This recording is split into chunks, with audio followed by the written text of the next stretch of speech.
the great swordsman of Marvel. Hello again, dear adventurers of the multiverse. Thanks for joining us once more on this epic journey. Remember, this story is pure science fiction from our wild imagination, so don't go trying to summon dragons in your backyard. The rights of this amazing novel belong entirely to its original author. We are only the narrators. Do you want more adventures? Show some love to our YouTube channel with a subscription and a like, and if you want exclusive content, our Patreon is waiting for you with open arms. Chapter 576 Showdown. Taking advantage of Tian Xinhun's initial lapse in concentration, Yi Shen unleashed his ultimate move, the Afterimage Fist, attacking him. Throughout the fight, Yi Shen hadn't used his special move, believing this would cancel it out. However, he hadn't anticipated Tian Xinhun's anticipation. Tian Xinhun reacted swiftly, dodging Yi Shen's attack, rendering it ineffective. Tian Xinhun remained unharmed. Yi Shen was starting to panic, having endured so much damage. The opening he'd found was now useless, his ultimate move failing to affect Tian Xinhun. He was feeling somewhat devastated. Each use of his ultimate move drained his stamina, and after one, he felt fatigued. Taking advantage of this opening, Tian Xinhun launched a counterattack. Tian Xinhun struck swiftly, landing a heavy blow on Yi Shen. Yi Shen was severely injured by Tian Xinhun's attack, thrown back and crashing to the ground. He was badly injured this time. As he fell, blood gushed from his mouth. Goku, watching from below the stage, was terrified. He had never seen Yi Shen beaten so badly before, and he cried out in alarm. "Yi Shen, are you alright?" Yi Shen's ears were ringing. He had been beaten badly and couldn't hear anything. He felt excruciating pain all over his body, and he couldn't make out any voices. Tian Xinhun stood by, arms crossed, watching Yi Shen being knocked to the ground. He felt a great sense of accomplishment, believing he had the match decided. Yi Shen stubbornly tried to get up, but halfway up, Tian Xinhun appeared before him, lifted him high, and slammed him back to the ground. This match was incredibly cruel. The spectators were heartbroken and anxious for Yi Shen, watching him being beaten so badly. Some of his longtime fans were even crying. Yi Shen's mind was blank. He only knew he had to get back up. He couldn't let himself fall. But every time he tried to get up, Tian Xinhun would knock him down again. Tian Xinhun is now beating Yi Yanqiangxi like he's playing volleyball, constantly tossing him around. Goku, seeing Yi Yanqiangxi's 2.5-inch form, knows he's in a lot of pain. Goku desperately wants to intervene and stop the match, but the rules are strict. Anyone who disrupts the game will be disqualified, so Goku can't make the decision for Yi Yanqiangxi. Everyone is worried about Yi Yanqiangxi, but only one person in the audience still holds hope for him, Master Roshi. Master Roshi believes Yi Yanqiangxi is a genius, possessing not only a brilliant mind but also incredible stamina and an iron will. Based on his understanding of Yi Yanqiangxi, Master Roshi believes he will never give up easily until his last breath. Therefore, no matter how badly Yi Yanqiangxi is losing now, he will eventually pull off a comeback and win. This isn't blind confidence, but a judgment based on Master Roshi's understanding of Yi Yanqiangxi. Meanwhile, on the stage, Yi Shen was being repeatedly and heavily thrown onto the ring by Tian Xinhun. Blood continued to flow from Yi Shen's mouth. Master Roshi watched, his heart aching even more for Yi Shen, for they were grandfather and grandson, related by blood. Tears welled in Master Roshi's eyes as he watched Yi Shen being beaten so badly. Just when everyone present thought Yi Shen couldn't withstand the onslaught any longer, he miraculously stood up again, firmly on the ring. He said to Tian Xinhun in a very resolute voice, "Have you had enough? Now it's my turn to beat you. Get ready." Tian Xinhun, seeing Yi Shen miraculously rise again, was astonished by Yi Shen's incredible resilience. Anyone else would have been killed long ago. What impressed Tian Xinhun even more was Yi Shen's indomitable will. Despite being beaten so badly, Yi Shen still hadn't decided to give up the match. As soon as Yi Shen stood up again, his entire aura changed, even his eyes. His gaze became more resolute and powerful, fixed intently on Tian Xinhun, like a hungry wolf wanting to tear him apart and devour him. Tian Xinhun felt a chill run down his spine under Yi Shen's gaze. For some reason, a sense of fear rose within him.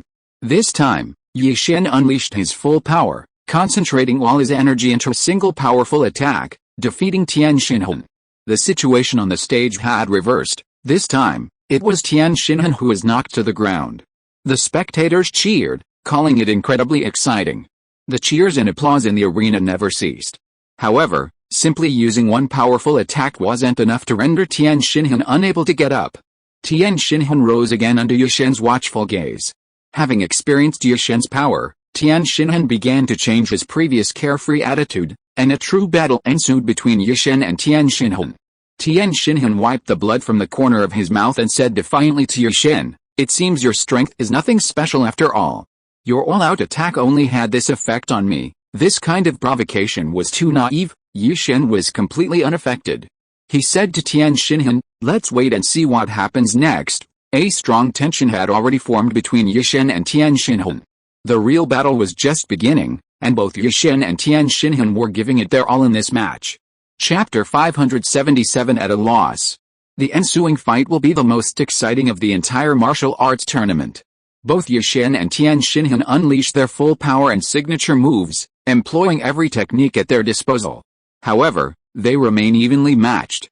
The match intensifies, and after a considerable amount of time, both are exhausted. Yet, neither slows their pace or movements, neither willing to give an inch. Tian Xinhan deliberately creates distance between himself and Ye Shen, then unleashes his ultimate attack. It appears to be the solar flare, a technique capable of unleashing immense energy. If Ye Shen cannot neutralize it, he will be relentlessly attacked.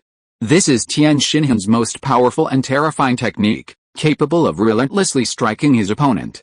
Tian Xinhan has prepared his attack. The solar flare is like an arrow on a bowstring, ready to be unleashed at any moment. Tian Xinhan's ultimate attack was unexpectedly neutralized by Ye Shen. Tian Xinhan was utterly astonished, frozen in place for 3 seconds. Ye Shen had made thorough preparations before entering the arena. He had been wearing sunglasses the entire time, knowing that someone would use the solar flare attack in this match. So, just in case, he wore sunglasses specifically to counter the solar flare. Sunglasses have a remarkable effect against the solar flare. They can deflect the solar flare, redirecting it towards the attacker. Thus, the solar flare changed direction and headed directly at Tian Xinhan. Tian Xinhan hadn't expected the solar flare to be deflected. He watched as the solar flare hurtled towards him.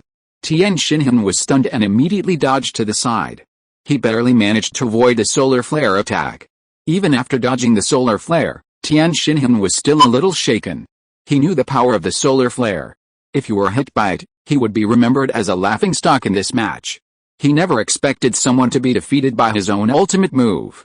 Actually, after being neutralized by the sunglasses, the solar flare had incorporated Ye Shen's orders. Ye Shen commanded the solar flare to continuously attack Tian Xinhan until the solar flare knocked him down. Tian Xinhan thought he had dodged the solar flare, but it attacked him from behind.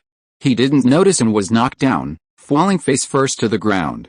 Tian Xinhan felt excruciating pain. He had been heavily knocked to the ground by the solar flare. At this moment, Tian Xinhan had internal injuries. If he couldn't gain the upper hands in the remaining matches, these injuries would hinder his progress. The match continued. This was probably the longest match of this martial arts tournament. Tian Xinhan's personality was very similar to God's. He would never give up until he achieved his goal. Tian Xinhan felt he could still fight, so the Sugar Warrior stood up again, and the match entered a heated phase. As the match continued, Ye Shen and Tian Xinhan traded blows, with one gaining the upper hand each time. When Tian Xinhan regained the upper hand, Ye Shen noticed that someone seemed to be secretly helping him. Ye Shen looked around and saw Master Shen acting strangely in the audience. He knew that Master Shen and he had a past grudge. So, Ye Shen quickly realized that it was Master Shen who was secretly helping Tian Xinhan. Ye Shen was furious. After learning this, he felt that Tian Xinhan was extremely despicable for secretly hiring help, which was extremely unfair to him. In a fit of rage, Ye Shen used his power and knocked Tian Xinhan to the ground. The ensuing anger reminded Ye Shen of how Yamcha had been tricked by Tian Xinhan's underhanded tactics. These two angers overlapped, making Ye Shen think that he might as well just kill Tian Xinhan. Unfortunately, Tian Xinhan wasn't killed by Ye Shen. He stubbornly stood up like a cockroach. Not only did Ye Shen dislike Tian Xinhan and harbor resentment, but even Chiatsu, the contestant from the previous match, also harbored hatred towards him. After Tian Xinhan was defeated by Ye Shen, Chiatsu used his magic to continuously hinder him from the sidelines. Tian Xinhan felt someone was harassing him. He felt someone was interfering, and his body felt out of control. He looked around for the source of this harassment and discovered it wasn't Yishen's doing. He saw it under his eyes, Chiaotzu, with a very suspicious look. Tian Xinhan shouted loudly at Chiaotzu below the stage, "Stop your underhanded actions, or I will report this to the organizing committee and have them disqualify you and invalidate all your results." Since Chiaotzu's match was already over, and his results weren't what he wanted, so be it. Chiaotzu wasn't afraid of Tian Xinhan's threat and continued to hinder him with his magic. Master Shen telepathically told Tian Xinhan, "I will help you from now on. I want you to kill Yishen directly in the ring. Don't hold back, don't consider the consequences of killing the opponent, just kill him." Tian Xinhan was amazed when he heard Master Shen's voice because he knew Master Shen was a very powerful person. With Master Shen's knowledge, Tian Xinhan became even more reckless. However, Tian Xinhan only wanted to win the match, he still didn't dare to kill the opponent during the match. Suddenly, Tian Xinhan found himself in a dilemma, somewhat at a loss. The situation had become extremely complicated. The match no longer seemed to be just a contest between Yishen and Tian Xinhan, it had involved many more people, including Master Shen, Chiaotzu, and Master Roshi, who was about to join the match. Yishen was furious. He used all his strength, but due to a mistake, Tian Xinhan seized the opportunity to attack him. Yishen was seriously injured and collapsed on the stage. Chapter 578 Ultimate Skill. Tian Xinhan later learned that Chiaotzu was secretly using his power to hinder him, and he demanded that Chiaotzu remove his magical barrier. Meanwhile, Master Shen gave Tian Xinhan an order to use this opportunity to deliver a fatal blow to Yishen, killing him under the pretext of the match. However, Tian Xinhan wasn't bold enough to do that. He dared not openly kill Yishen in the ring, he didn't even dare to entertain the thought of killing him. Tian Xinhan was caught in a dilemma, his helpless state on the stage greatly worrying Master Shen. Master Roshi, watching from below, noticed someone secretly helping Tian Xinhan. Following this lead, he discovered that it was Master Shen who was behind it all. Since Yishen couldn't openly intervene, he could only rely on Master Roshi to eliminate Master Shen. Master Roshi was stronger than Master Shen and quickly defeated him, leaving Tian Xinhan without an ally. The battle between Yishen and Tian Xinhan began once again. Now that no one is opposing Yishen and his group, it's a battle between the two of them. Tian Xinhan is forced to use his most powerful move, usually his grand finale, a move he doesn't use lightly. But today, facing a difficult opponent like Yishen, he has no choice but to unleash it. Tian Xinhan's move is called the Four-Waist Fist, which allows him to conjure four arms, giving him more opportunities to attack. The Four-Waist Fist is a powerful attack that enhances his strength. After using it, Tian Xinhan launched an attack on Yishen, who found it particularly intriguing and wondered what its purpose was. The result for Yishen was that Tian Xinhan's four arms grabbed his limbs, leaving him suspended in midair, unable to move. Tian Xinhan laughed arrogantly. He said arrogantly, "You're about to lose. How powerful is my move? Doesn't it feel bad to be unable to move? You'd better be prepared for what's coming next." Yishen struggled desperately to break free of Tian Xinhan's hold, but the more he struggled, the stronger Tian Xinhan became, making escape impossible. After Tian Xinhan finished speaking, he firmly imprisoned Yishen in mid-air, all four of Yishen's hands occupied, leaving him no free hands to attack. Tian Xinhan could only use his head to ram into Yishen's stomach. Tian Xinhan's head was very hard, and the impact was severe, almost costing Yishen his life. Seeing Tian Xinhan about to headbutt Yishen again, Yishen, in a moment of panic, used his tail to block Tian Xinhan's attack. After blocking Tian Xinhan's attack, Yishen created a small opening and seized the opportunity to generate 8 arms, 4 more than Tian Xinhan. At this point, Tian Xinhan was no match for Yishen. Yishen directly struck Tian Xinhan, who, in order to protect himself, had no choice but to release Yishen. Tian Xinhan, facing Yishen's opponent, attempted to flee, but Yishen grabbed his feet firmly with both hands. Tian Xinhan couldn't escape. Yishen's strength surpassed Tian Xinhan's, making it impossible for him to break free. He could only stand there, firmly bound by Yishen. The audience below was stunned by what they witnessed. They had never seen anything like it. It turned out that people could conjure multiple hands, especially since these two could freely create even more. The meaning of heroes is often to be admired and envied, and the audience greatly admired Yishen and his companion, wishing they possessed such abilities. Their match had been going on for a long time, but once both had created multiple hands, the competition intensified. Yi-Shen and Tian Xinhan had created distance, their stalemate preventing the match from becoming even more tense. Forced into a corner, Tian Xinhan decided to use a deadly technique called the key cannon. The reason the key-breaking technique is considered a deadly move is because it's incredibly dangerous. It can generate immense damage and indiscriminately attack everything and everyone around it. Tian Xinhan had no other options left. This was his only remaining powerful technique. When he unleashed the key-breaking technique, the entire arena was destroyed. It was truly a spectacular match. Nothing like this had ever happened in the history of martial arts tournaments. The intense battle between two fighters had actually destroyed the arena. The audience was stunned, their mouths agape. Although Tian Xinhan's attack was incredibly powerful, it didn't harm Yi-Shen. Yi-Shen reacted swiftly and fled the arena, so he was already gone when it exploded.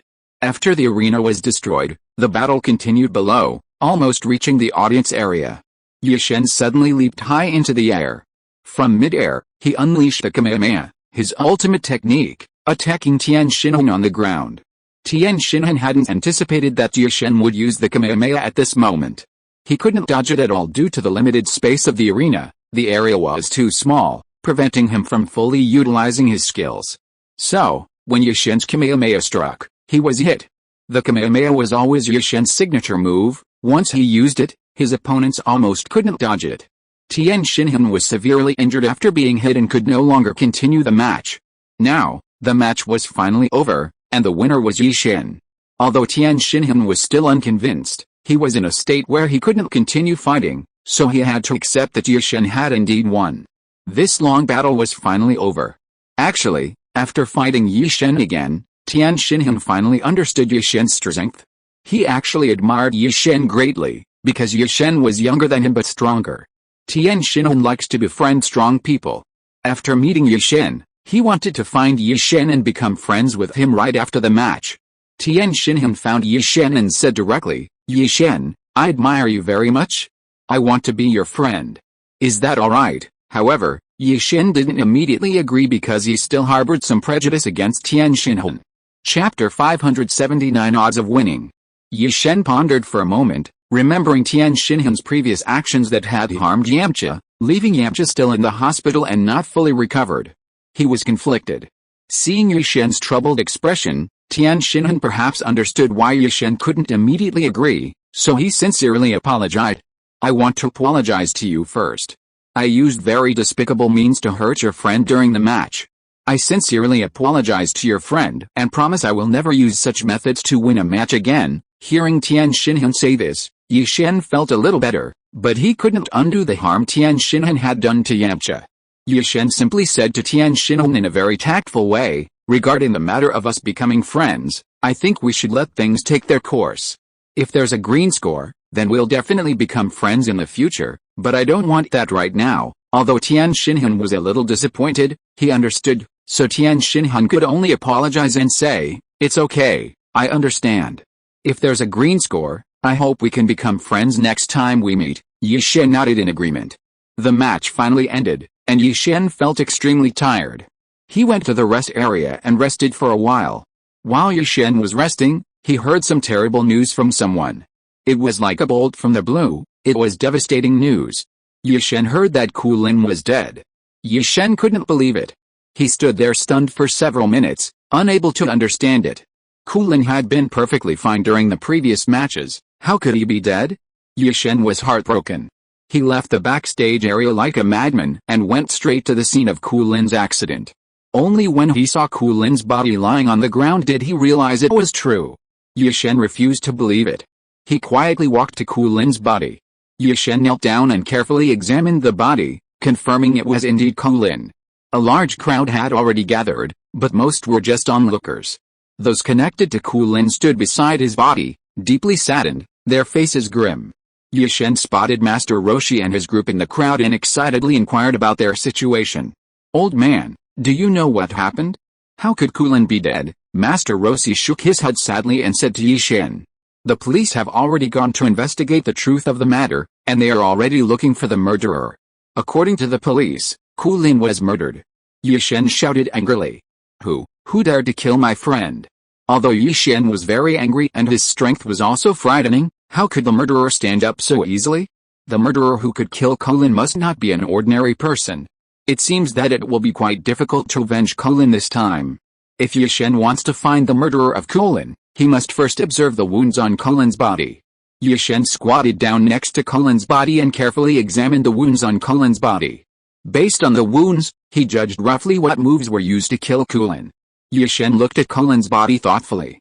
Although he could not determine who the murderer was from this, Yi Shen had a general idea. If he investigated along this line of thought, he might be able to find the real culprit.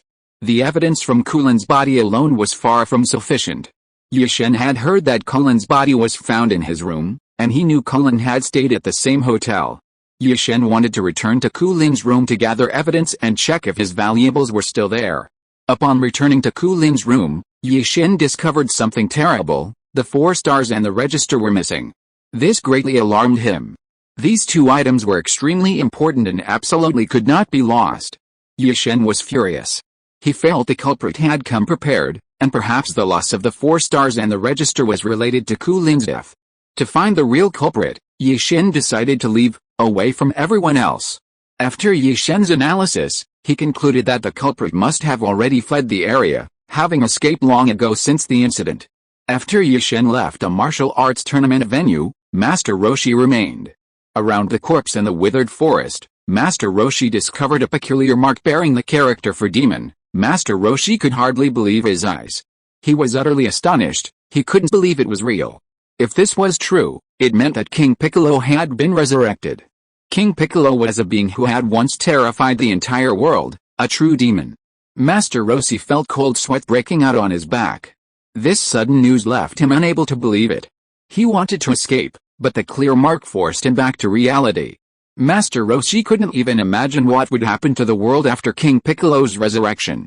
The world was already turbulent. Now that the Demon King had been resurrected, it would be even more chaotic. Only Yi Shen himself knew how difficult the process of gathering evidence step by step, starting from scratch, was. Having finally found a clue that connected to Piccolo Daimyo, Yi Shen fearlessly went to confront him. However, Piccolo Daimyo's henchmen were scattered throughout the country, and they already knew Yi Shen was investigating them. To prevent Yi Shen from discovering his existence, Piccolo Daimyo sent his subordinates to stop Yi Shen's further actions. Piccolo Daimyo's subordinates blocked Yi Shen's path and immediately challenged him to a fight. Yi Shen had just finished participating in the martial arts tournament. The intense competition had left him exhausted, and then this happened. Although Yi Shen knew he didn't have much of a chance of winning, he was still willing to fight these people. When these people blocked his way, Yi Shen felt a little confused. He didn't know these people were Piccolo Daimyo's subordinates. Piccolo's henchmen made the first move, and Yi Shen had no choice but to parry their attacks. During this process, the Dragon Balls on Yi Shen's body fell out and were seen by Piccolo's henchmen. These henchmen were very knowledgeable and recognized the legendary treasure, the Dragon Balls, at a glance. If you are listening to this novel on a channel other than Fanfic World, it means it was downloaded and re-uploaded without effort. We warmly invite you to visit our channel, Fanfic World. There you will find the original version of this story and many other novels of various genres. We look forward to seeing you dive into a world of incredible novels. Chapter 580 Heroes. Despite Yi Shen's strength, he still struggled against the henchmen of the former Demon King. After a brief exchange with Piccolo Daimyo's subordinates, Yi Shen was defeated. Piccolo Daimyo's men then stole the Dragon Balls and the roster from Yi Shen. Piccolo Daimyo, overjoyed with the Dragon Balls and roster, could finally execute his plan, the murder plan. He had gone to the martial arts tournament for these 2 items. It was this incident that cost Kuroishi his life. He had spotted Piccolo Daimyo and his group suspiciously outside Yi Shen's room at the hotel, and Kuroishi immediately recognized them as malicious. Krillin intervened, but Piccolo, realizing his intentions, killed him with his henchmen. Krillin died unjustly. He was no match for them and was beaten to death by Piccolo. Krillin never imagined he would die like this. Krillin's death did not deter Piccolo's plan. Having obtained these items, Piccolo became even more arrogant and began preparing his killing spree. The execution of this plan required 2 things, the Dragon Balls and the register. Without either, the plan could not be carried out, which was why Piccolo was willing to risk stealing them from Leaf Village. This killing plan was particularly terrifying, especially for those who had experienced it before. They would be terrified upon hearing it again. Master Roshi had experienced one of Piccolo's killing sprees long ago, but he was young and luckily escaped. Especially when Master Roshi learned that King Piccolo had been resurrected, his first thought was of his terrifying killing plan. He suspected that King Piccolo might restart this horrific scheme. Sure enough, as Master Roshi predicted, King Piccolo's first act after his resurrection was to restart his killing plan. Now that he had obtained the Dragon Balls and a ranking, all that remained was to execute it. After so many years, Master Roshi never expected to experience something like this again. His first priority was to stop King Piccolo from carrying out his killing plan. Master Roshi wanted to consult with Leaf Brothers, as Leaf Brothers was incredibly powerful and a rare talent among the younger generation. If they wanted to stop King Piccolo's actions, Leaf Brothers absolutely could not be absent. Both sides were plotting simultaneously, so it was a matter of who could achieve their goal first. King Piccolo struck first, sending his most trusted subordinate, Danbalin. Denber is the most dangerous of all Piccolo's henchmen, but he is indeed very powerful. He has defeated many martial arts masters one after another, and everyone who tried to stop him was defeated. The continuous victories gave Denber a thrill. He felt incredibly powerful, and his confidence soared, believing that no one who challenged him could possibly defeat him. After receiving Piccolo's orders, Denber accepted them and led a group towards Master Roshi's residence. Master Roshi's king house had already gathered many like-minded individuals, who were discussing how to stop Piccolo's murderous plan.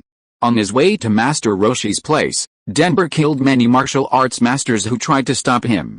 Now, two very powerful factions had formed, one led by Piccolo, who wanted to carry out the murderous plan, the other led by Master Roshi, who wanted to stop the murderous plan. This was about to be a battle between good and evil. When the cypress trees reached a point not far from Master Roshi's house, Master Roshi sensed a dangerous aura slowly approaching. He knew without a doubt that this dangerous aura emanated from Piccolo Daimyo's group. Master Roshi was aware of the situation. Although his side had many powerful fighters, they were far weaker than Piccolo Daimyo's forces. A direct confrontation would be futile. To ensure everyone's safety, Master Roshi didn't want to take any risks. He wanted to play it safe, so he led everyone to slowly retreat from the area, find Leaf God, and gather everyone's strength to find the remaining 6 Dragon Balls. Only after finding the remaining 6 Dragon Balls and pooling everyone's power could they snatch the last Dragon Ball from Piccolo Daimyo's hands, giving them a real chance of victory. However, there would inevitably be sacrifices in this process, so Master Roshi was prepared to endure the pain. As Master Roshi slowly retreated, he took Tien Shinhan and Chiatsu with him. These two were rising stars who had distinguished themselves in the martial arts tournament. Tien Shinhan and Chiatsu were actually chivalrous individuals with a strong sense of justice. After hearing the story of King Piccolo and learning about his murderous plan, they realized the gravity of the situation and joined Master Roshi's side without hesitation. Although these righteous individuals were determined to stop this terrible murderous plan, King Piccolo's forces continued to grow stronger. King Piccolo had the ability to create new warriors indefinitely. He could continuously spawn new warriors and then command them to do whatever he wanted. This was precisely what Master Roshi feared most, because having lived for so many years, he knew exactly where King Piccolo's greatest terror lay. King Piccolo created many more new warriors, ordering them to search for the remaining 6 Dragon Balls. Piccolo's order overlaps with Master Roshi's plan, meaning the two groups will likely meet during their search for the Dragon Balls. Yushen is also on the list of those knocked unconscious by Danbalin. He encountered Danbalin's group while searching for clues, witnessing them defeat wave after wave of righteous heroes. Unable to stand by and watch, Yushen intervened. However, during the fight, Yushen miscalculated and was knocked unconscious. After knocking him out, Danbalin stopped attacking. Fortunately, Danbalin was unaware of Yushen's true identity, allowing him to escape with his life. Chapter 581 Stubbornness. Danbalin assumed Yushen was one of those who came to stop his plans, so after knocking him unconscious, he left him alone and continued on his way to carry out the mission assigned to him by Piccolo Daimyo. It wasn't until long after Danbalin and his men had left that Yushen awoke from his unconsciousness. His first thought upon waking was that his stomach was empty, having been unconscious for so long. Yushen had been unconscious in a forest, and he was still wandering through it in search of food. While Piccolo de Mayo's strength was terrifying, he wasn't without weaknesses. As a demon, he feared the evil containment wave, and before being sealed away, he had killed many martial artists who knew it. Once, within Piccolo de Mayo's territory, no one was allowed to learn the evil containment wave technique. If discovered, their entire family would be captured and killed by Piccolo de Mayo. Piccolo de Mayo was such a ruthless being that no one dared to learn the evil containment wave, and even those who knew it dared not show it. Many lived in anonymity, and thus, this powerful technique was slowly lost. The evil containment wave that exists today is incomplete, its power far less than before. Although Piccolo de Mayo is no longer afraid of the evil containment wave, for absolute safety, he still needs to implement a plan as a precaution. To prevent himself from being sealed away by the evil containment wave again in the future, Piccolo de Mayo gave Danbalin a task, to find all the martial artists who knew the evil containment wave and kill them all. After receiving this order, Danbalin had been sending men to capture martial artists who could use the Mafuba technique. Regardless of their fame or ability, anyone who fell into Danbalin's hands was doomed. Following Piccolo's orders, Danbalin had already killed several groups of somewhat renowned martial artists. Yi-Shen was now in dire straits, unable to even solve his basic food problem. He wandered through the 5.4 forest, completely consumed by hunger. Finally, Yi-Shen spotted a wild rabbit. With all his might, he caught it. The plump rabbit was too tempting to wait. He killed it, skinned it, built a fire, and roasted it on branches. Yi-Shen stared intently at the roasting rabbit, his mouth watering. The intense heat and the irresistible aroma of the plump rabbit were simply too tempting. Yi-Shen had been waiting patiently. He was incredibly hungry and couldn't resist such temptation. Finally, the rabbit was cooked, and Yi-Shen could finally eat with gusto.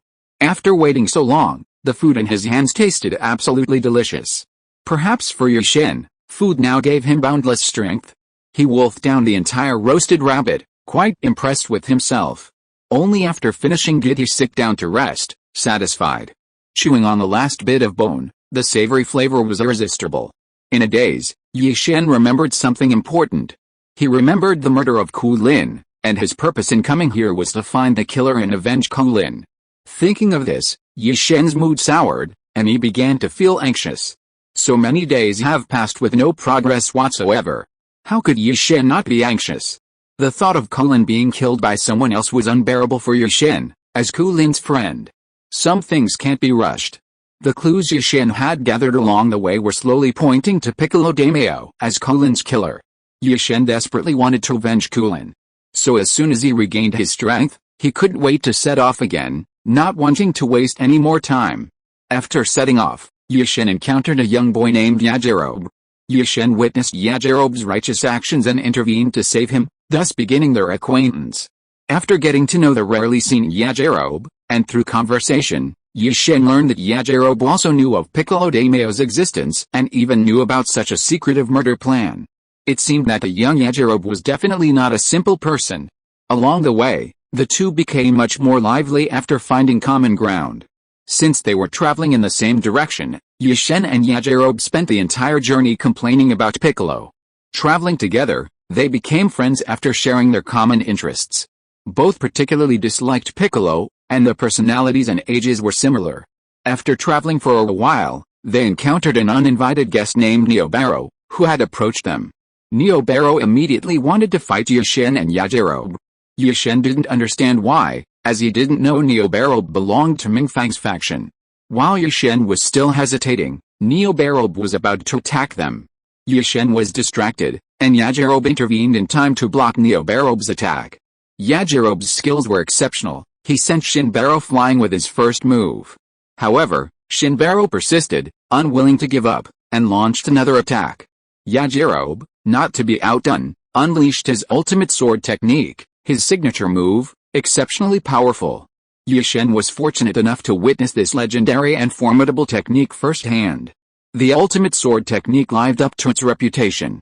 After Yajirobe used it, Shinbaro was no match for him, and was defeated within a few rounds. Shinbaro was unwilling to accept defeat at the hands of a mere youth, especially since the youth had used only one move while he had used all his strength. Shinbaro wouldn't give up so easily. After being defeated, Neobaro was still eager to fight Yajirobe again, But Yajirobe knew his own strength and felt that driving him away was enough. There was no need to escalate the conflict to the point of bloodshed. However, Neobarobe was stubborn and insisted on a fight to the death. Yajirobe didn't want that, so he advised Neobarobe, "I advise you to leave quickly. I don't want to kill you." Neobarobe felt insulted and said urgently, "Why are you being so nonchalant? Come on, let's fight again," Yajirobe said confidently and calmly. Chapter 582 Bad Luck. "You're no match for me. Who sent you? Go back where you came from. You brought this on yourself." These words completely enraged Neobaro. He hadn't expected such arrogance from a mere boy, and judging from Yajirobe's expression, it was as if he truly believed what he said. Neobaro was not about to accept this. As Piccolo's subordinate, he had Piccolo's backing. How could he tolerate such insults? Neobaro insisted on another fight, and Yajirobe had no choice but to accept the challenge. A new round of battle began. Neobaro's attacks were even fiercer than before.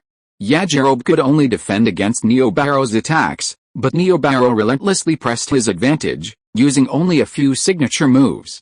Yajirobe didn't want to be suppressed like this. He could easily turn the tables, but due to his soft heart, he hesitated and didn't do so. Yajirobe spotted a weakness in Neobaro and seized the opportunity, unleashing his ultimate sword technique, a deadly strike, just as its name suggested. Neobaro was killed by Yajirobe's powerful attack. Yajirobe hadn't expected Neobaro to be so vulnerable, unable to dodge such a slow attack. Yajirobe hadn't intended to kill anyone, but the outcome was no longer what he wanted. At the very moment Neobaro was killed, Piccolo Daimyo sensed the end of Neobaro's life. All his subordinates were created by him, and he could sense their impending death. Neobaro was a very important subordinate of Piccolo Daimyo, and his murder was not something he could ignore. However, not knowing who killed Neobaro, Piccolo Daimyo had no choice but to send people to investigate.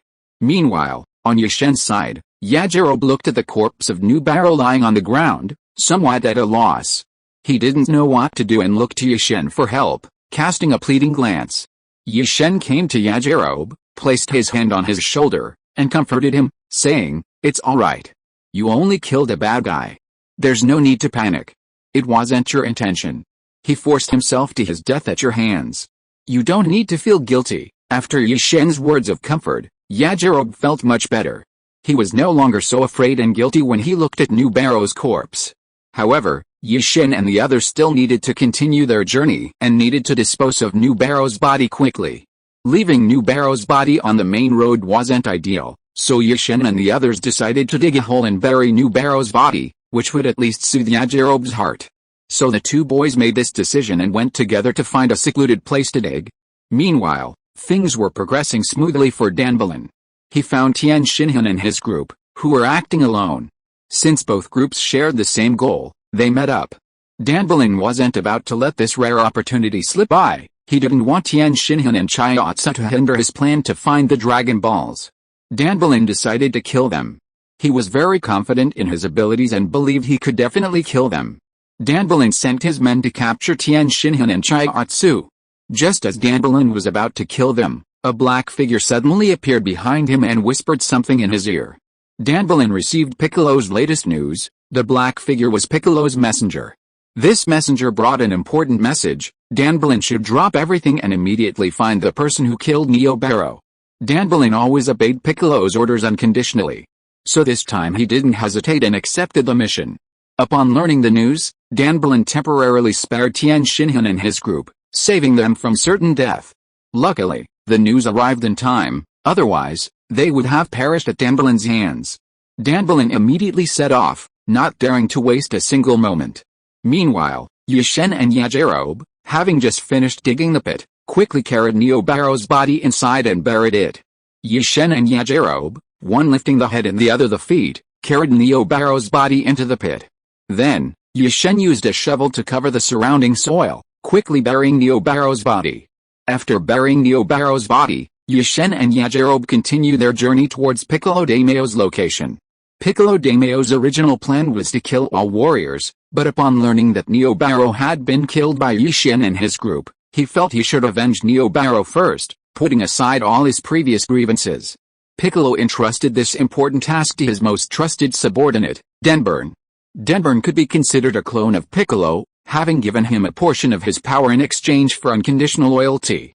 Denburn could use Piccolo's sensory abilities to pinpoint the location of the Neo Barrow incident. This incident delayed Piccolo's crucial mission of finding the Dragon Balls. Master Roshi, being exceptionally clever, gathered Master Roshi and his disciples, mobilizing everyone's resources to search for the Dragon Balls scattered throughout the world. Now, no one could stop Master Roshi and his group from finding the Dragon Balls. They could use this distraction to accelerate their search. Meanwhile, Yushen and Yajirobe continued to approach Piccolo's location, while Piccolo's clone searched for the killer of Neo Barrow. They were bound to meet somewhere, and sure enough, Yushen and Yajirobe encountered Danbro on their way. Upon seeing Yushen and Yajirobe, Danbro immediately recognized them as the murderers of Neo Barrow, as Yajirobe still carried Neo Barrow's scent, and Danbro, having served Piccolo for a long time, was exceptionally sharp intuition and a keen sense of smell. Yushen and Yajirobe's encounter with Danbro at this time was unfortunate, especially since Danbro immediately saw through the truth. However, Yushen and Yajirobe had never met Danbro before and didn't know his profession, so they were completely unprepared. Just as they were about to pass by Danbro, he stopped them. Danbro asked questioningly, "Please wait a moment, I have a question for you. Have you seen someone named Neo Barrow?" Chapter 583 Ultimate Move. Yushen, initially angry at being inexplicably stopped and about to explode, immediately softened upon hearing Dan Berlin's words. Yushen and his companions remained silent, exchanging a glance, both keeping their mouths shut and refusing to reveal the matter. However, Dan Berlin had clearly observed their subtle exchange. Yushen, feigning composure, replied, "We haven't seen this person you're talking about." He then pulled Yajirobe away, trying to leave quickly. But Dan Berlin already knew the answer. He knew these two were the ones who had killed Neo Barrow. His earlier question was merely a test, and Yushen and his companions' reaction confirmed his suspicions. Despite their desire to escape, Dan Berlin wasn't about to let them go so easily. He shouted imposingly, "Stop! Don't try to run. Grab them." At Dan Berlin's command, his men obeyed. Yushen grabbed Yajirobe and ran, but they were stopped by Dan Berlin's men. It seemed Yushen and Yajirobe couldn't escape. They had to fight Dan Berlin. With two men on Yushen's side, he was somewhat confident. Yushen had never fought Dan Berlin before, and Dan Berlin, unaware of Yushen's strength, assumed he was just an ordinary person, leading to his underestimation. Yajirobe handled Dan Berlin's men, leaving Dan Berlin to Yushen. With their division of labor, Dan Berlin's strength was significantly weakened without his men, making him appear powerless against Yushen. Although Dan Berlin was Piccolo's strongest subordinate, having defeated many, Yushen's strength was top tier. Dan Berlin alone couldn't possibly stop him. Yajirobe dealt with Dan Berlin's men with remarkable ease. Seeing them fall one by one, Dan Berlin began to panic. He was no match for Yushen, had lost the support of his men, and was now caught in a pincer attack by both Yushen and Yajirobe. Dan Berlin's momentum crumbled, his attack rhythm and speed completely disrupted. Yushen's lips curled into a smile. This was exactly the effect he wanted. The more panicked Dan Berlin became, the faster he would die. During this process, Yushen unleashed his Kamehameha. Dan Berlin, seeing this, was utterly astonished. At this moment, Dan Berlin uttered a single sentence that hastened his demise, "So you can use the Kamehameha too. Not long ago, I dealt with a young man who knew the Kamehameha, but I've already killed him. If you don't want to die, you'd better stop now." This was Dan Berlin's final cry, yet it revealed a crucial piece of information to Yushen. The death of Kulin was related to him. Yushen spoke angrily and questioningly.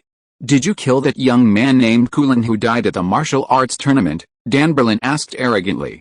"Excuse me, do you remember the name of the person you killed?" This statement was tantamount to Dan Berlin admitting that he killed Kulin, or at least that he was involved. Yushen was furious. His energy surged within his body, slowly reviving. The intense anger made Yushen even stronger than usual. Yushen looked at Dan Berlin before him, wishing he could kill him immediately, because Dan Berlin was one of the murderers involved in Kulin's death. After learning the truth, Yushen angrily unleashed his ultimate move, and in the blink of an eye, Dan Berlin was defeated and died at Yushen's hands. Even killing Dan Berlin could not quell Yushen's anger. Yushen's chest heaved violently. His anger had not subsided, and Yushen was already bloodthirsty, wishing he could torment Dan Berlin's corpse several times over. Yushen's current state terrified Yajirobe beside him. Just as Yushen killed Dan Berlin, Yajirobe also completely eliminated Danberlin's subordinates. The moment Danberlin died, Piccolo Daimyo sensed it from afar. He stared at the sky in disbelief. How could Danberlin, his most capable assistant, be dead? Danberlin was an avatar of Piccolo Daimyo, and his death was a greater blow to him. He had already lost 2 powerful generals in succession. How could Piccolo Daimyo swallow this insult?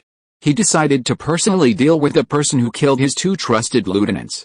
Piccolo Daimyo mobilized. He personally went to kill the person who killed Danberlin and Neobaro.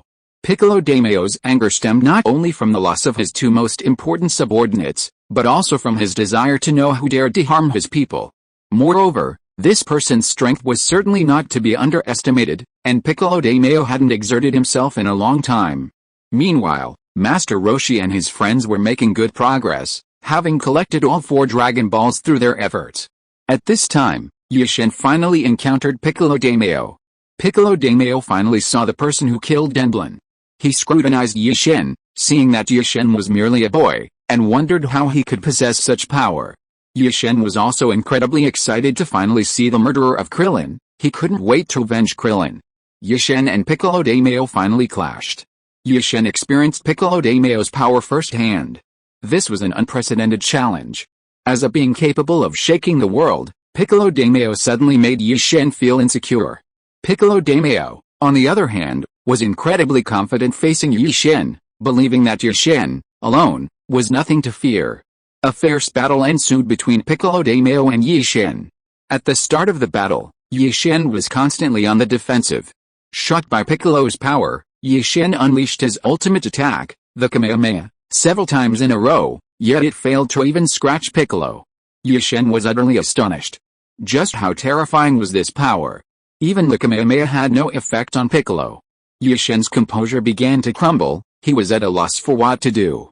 Piccolo was unbelievably strong. In all his years of experience, he had never encountered anyone so powerful. Seeing that Yi-Shen had used his ultimate attack without any success, Piccolo sneered contemptuously, "Is that all you've got? Your ultimate attack can't even touch a hair on my head. How are you going to kill me? How are you going to avenge your friend? Show me your full power." Chapter 584 Back View. Yi-Shen was stung by the contemptuous tone. He decided to try his best. Even if he failed, at least he would have proven he tried. So Yi-Shen used his full power, and as expected, even with his full strength, he couldn't hit Piccolo Daimyo. Seeing Yi-Shen's discouraged and confused expression, Piccolo Daimyo became even more arrogant. Piccolo Daimyo deliberately said to Yi-Shen, "Boy, you're still too young. With your strength, how could you possibly seek revenge? I advise you to go back and train for a few years and see if you can even hit me then." Yi-Shen was always a person who refused to admit defeat. The more he was mocked, the more determined he became. Yi-Shen once again gathered all his power and attacked Piccolo Daimyo, but unexpectedly, Piccolo Daimyo dodged it with ease. Not only that, Piccolo Daimyo also launched an attack on Yi-Shen. Yi-Shen had no chance to dodge and was instantly knocked down. Piccolo Daimyo's strength was immense. Yi-Shen couldn't withstand it and was directly knocked to the ground, his body flying through the air and crashing into a pillar. As Yi-Shen landed, he spat out a mouthful of blood, clutching his chest and enduring the intense pain. Yi-Shen had never been so pathetic. He looked up at Piccolo Daimyo in disbelief, even feeling a sense of dread at Piccolo Daimyo's strength. Piccolo Daimyo watched with great satisfaction at the fear in Yi-Shen's eyes, enjoying the spectacle. Yi-Shen had lost his will to fight. He dared not continue fighting Piccolo Daimyo. His body retreated. Perhaps the utter defeat he had just suffered had shattered his last shred of confidence. Just when Yi-Shen was at his most vulnerable, Master Roshi and his group arrived in time. Piccolo Daimyo wanted to seize this opportunity to finish off Yi-Shen. Piccolo Daimyo raised his weapon high, ready to strike Yi-Shen's body, when Master Roshi's voice rang out, stopping him. "Give me your assistant." With that, Master Roshi ran towards Leafa at incredible speed, then carried the weakened Leafa away from Piccolo's attack range. Escaping from Piccolo's clutches was no easy feat. His speed nearly cost Master Roshi his life. Piccolo was furious. Master Roshi had ruined his plans. Something that was about to succeed had been blatantly destroyed. Piccolo couldn't tolerate this. He turned his attention to Master Roshi, the one who had rescued Leafa from him. The bloodthirsty Piccolo was now blinded by rage. He desperately wanted to kill and experience the thrill of slaughter. Master Roshi placed Leafa in a relatively safe spot, and Tien Shinhan and Chiatsu quickly surrounded him, protecting him. Piccolo had assumed Master Roshi, being an old man, would be easy to kill, but Master Roshi's strength far exceeded his expectations, escaping him time and again. Yishen was slightly injured, but fortunately, nothing serious. After resting for a while, he recovered and knew that Master Roshi and Master Wu Tian had returned. Wanting to know the news, Yishen asked Master Wu Tian, "Master, how is the progress?" Master Wu Tian came to Yishen's side, feeling a pang of sympathy for his disheveled state. He said, "We've found 5 Dragon Balls. Don't worry. Just 2 more, and this will be over." Yishen nodded. He believed that with the cooperation of Master Wu Tian and Master Roshi, the 2 elders, they would definitely complete this mission beautifully, so he had nothing to worry about. Chiatsu, worried that Yishen was in a bad mood, told him some interesting stories from their journey. Chiatsu's anecdotes were indeed very interesting, and Yishen's previously troubled mood instantly brightened. Although Yishen's mood improved considerably, the immediate problem remained unsolved. King Piccolo was still before them, a very significant threat. On Yishen's side, the only one capable of contending with Piccolo Daimyo was Master Roshi. As Yishen's teacher, Master Roshi's strength was even more unpredictable than Yishen's. Everyone else, including Yishen, was still no match for Piccolo Daimyo. Master Roshi handed the 5 Dragon Balls he had found to Yishen, speaking solemnly, "These 5 Dragon Balls are entrusted to you for safekeeping. You must take good care of them, protect them at all costs, and don't let anyone else steal them. This is our only chance to turn the tide." Yishen was puzzled. He didn't understand Master Roshi's intentions. The Dragon Balls were safely on his own, why give them to him? He was the most suitable candidate, wasn't he? Yishen saw a resolute glint in Master Roshi's determined eyes.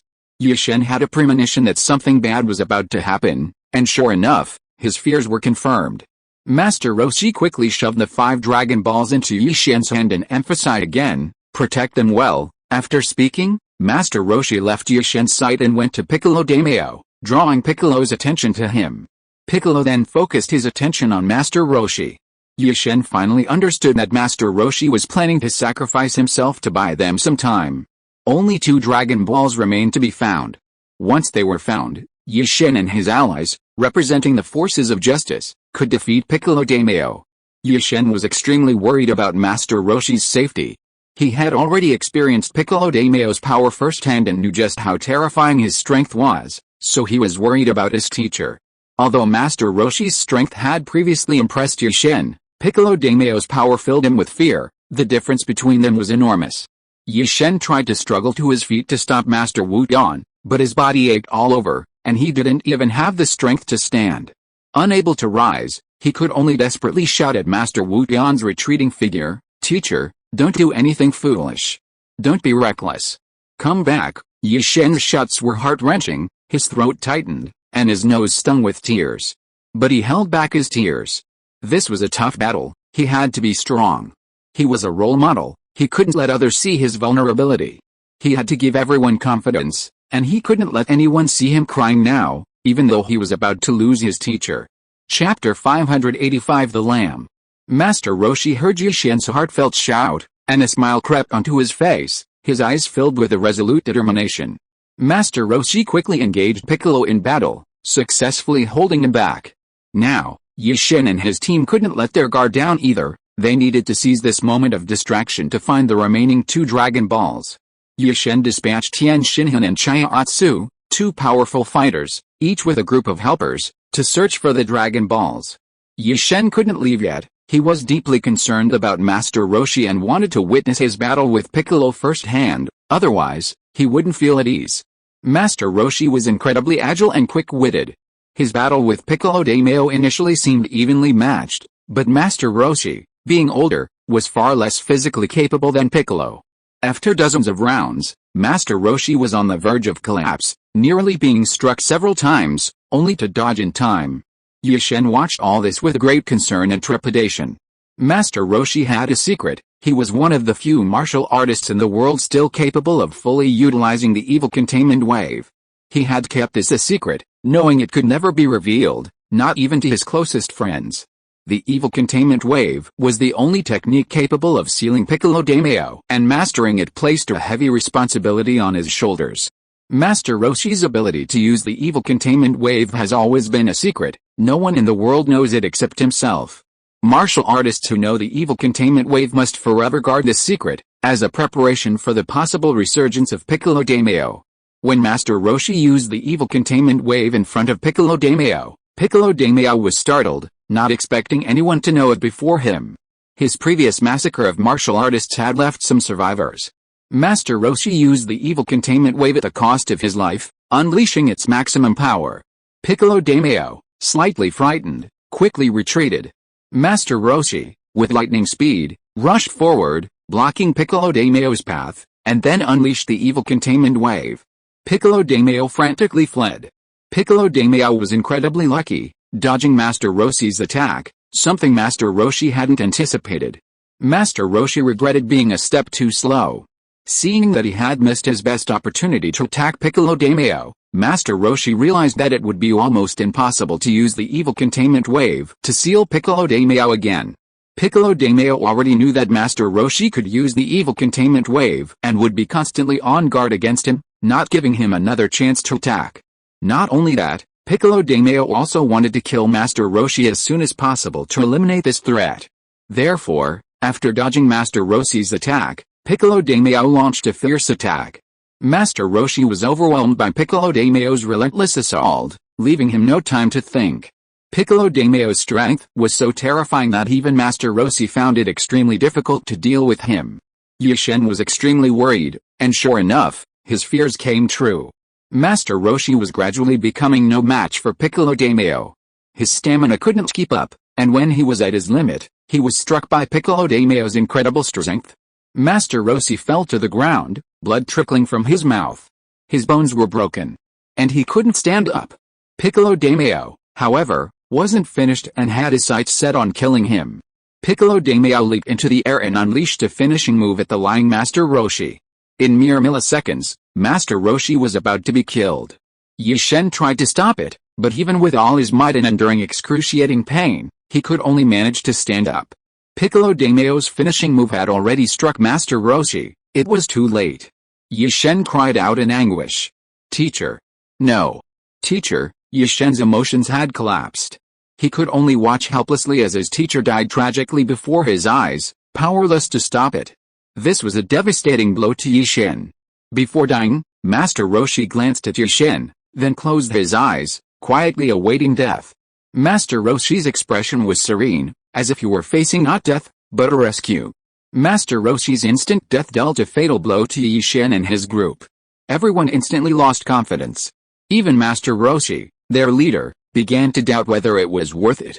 Defeating Piccolo would require the sacrifice of many, and most importantly, the success of the operation was still uncertain.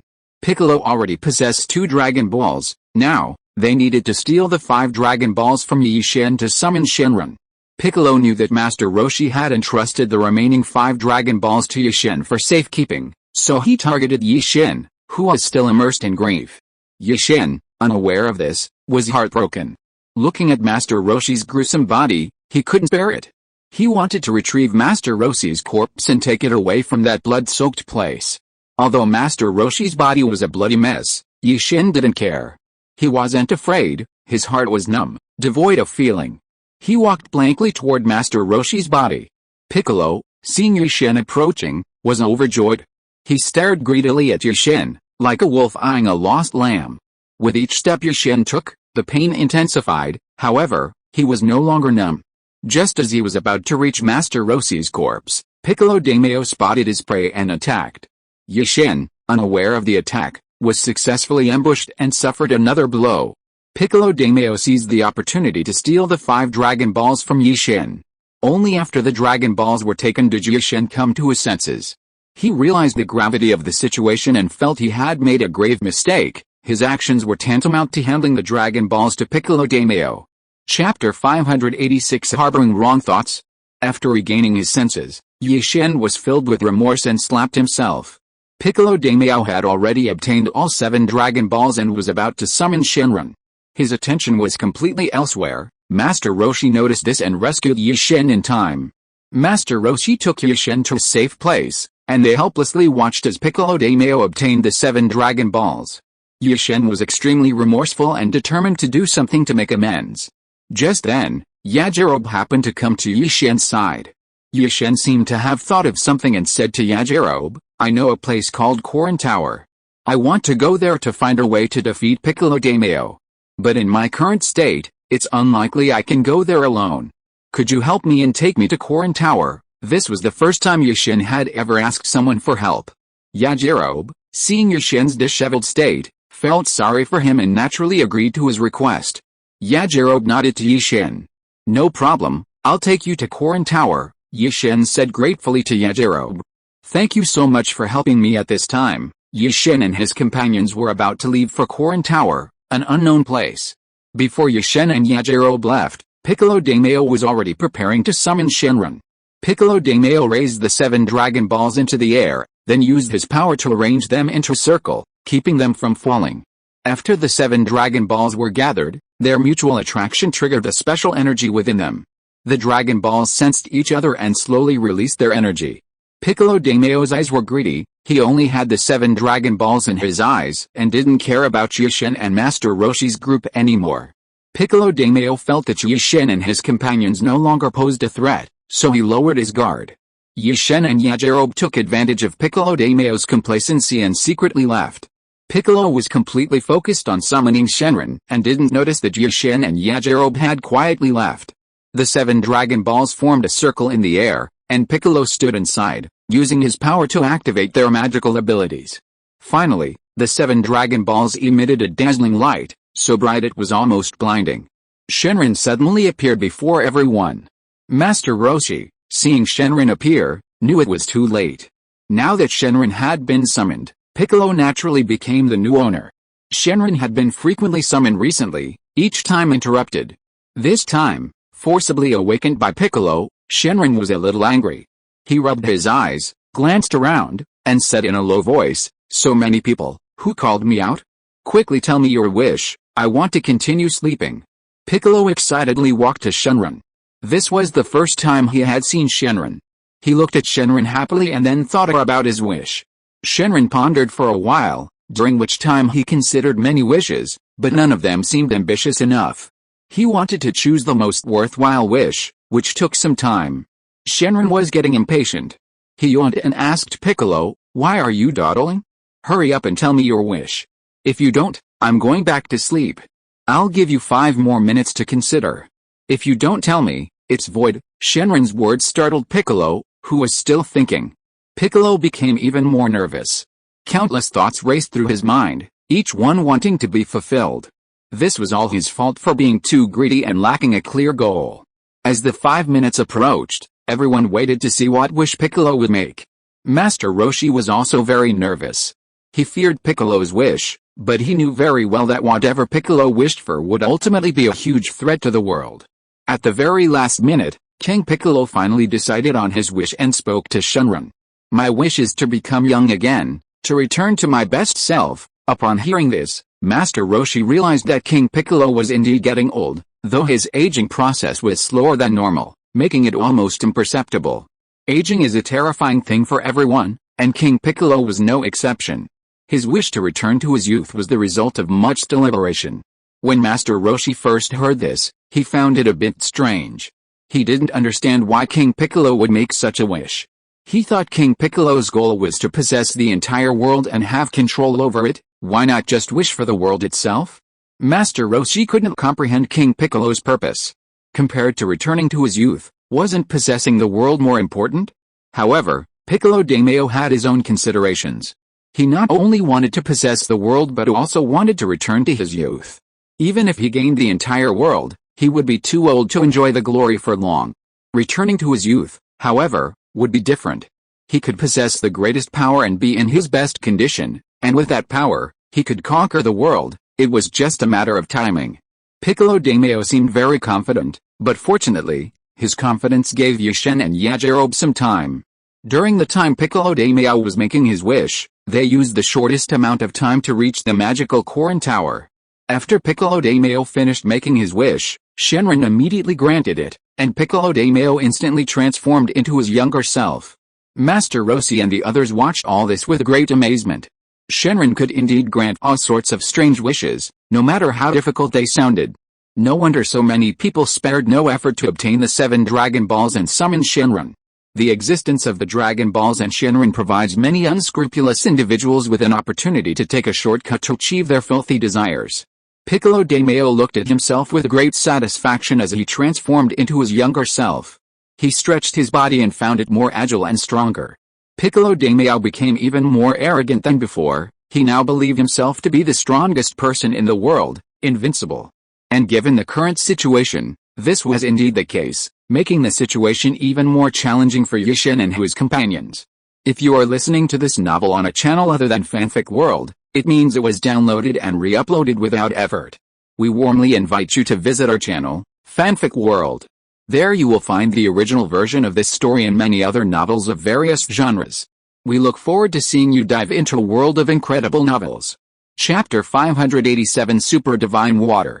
Seeing the situation was dire, Master Roshi ordered his men to carry Rakuten's body, and he, along with Tien Shinhan and Chiatsu, secretly slipped away while Piccolo was distracted.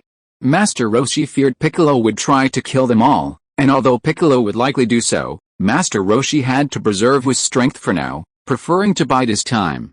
Shenron disappeared after granting Piccolo's wish, and the 7 Dragon Balls lost their former brilliance, becoming dull and lifeless. The 7 Dragon Balls were once again scattered across the world, waiting to be found again. Piccolo had regained his youthful state as he wished, while Rakuten had perished. In this battle, Yishin's side suffered a crushing defeat. Now, Master Roshi placed all his hopes on Yishin. With Yajirobe's help, Yishin successfully reached Korin Tower, where he would train to improve his strength before returning to fight Piccolo. Yishin carried a heavy burden. He could not afford to be careless. Yishin desperately wanted to achieve a higher level of cultivation, so, accompanied by Yajirobe, the two climbed Korin Tower together. Climbing Korin Tower was extremely difficult. It was exceptionally tall, and each level was filled with obstacles. Only by overcoming these obstacles and reaching the top could one have a chance to gain cultivation. While Yishin and Yajirobe continued their arduous ascent, Piccolo Daimyo was also preparing for his conquest of the world. Having regained his youthful state, Piccolo Daimyo began recruiting soldiers and training daily, his ambition known to all. After much effort, Yishin and Yajirobe finally reached the top of Korin Tower. Upon arriving, they were filled with renewed energy. The view from the top of Korin Tower was breathtaking. Standing there, they could overlook everything around them, truly experiencing a sense of loneliness and isolation at the top. Yishin felt his aura instantly rise. Korin Tower gave him a boost of confidence, making up for the severe blows he had suffered in the past. Yishin, along with Yajirobe, searched the highest level of Korin Tower, looking for its master. Meanwhile, on Piccolo Daimyo's side, he was fully prepared. He had amassed a large army, and his next target was the city of Kesselring. Kesselring was a crucial city. To gain control of this world, Kesselring was the first city to be conquered. Piccolo Daimyo understood this clearly and was determined to take Kesselring. After assembling an army, he launched a direct attack on Kesselring without much preparation. Piccolo Daimyo employed a blitzkrieg tactic, believing that speed was everything. This was the strength that Piccolo Daimyo truly believed in. The once peaceful city of Kesselring was thrown into chaos by Piccolo's attack. The city was being ravaged, and its inhabitants were suffering terribly. They desperately wanted to escape, but there was nowhere to go. The city gates were firmly guarded by Piccolo.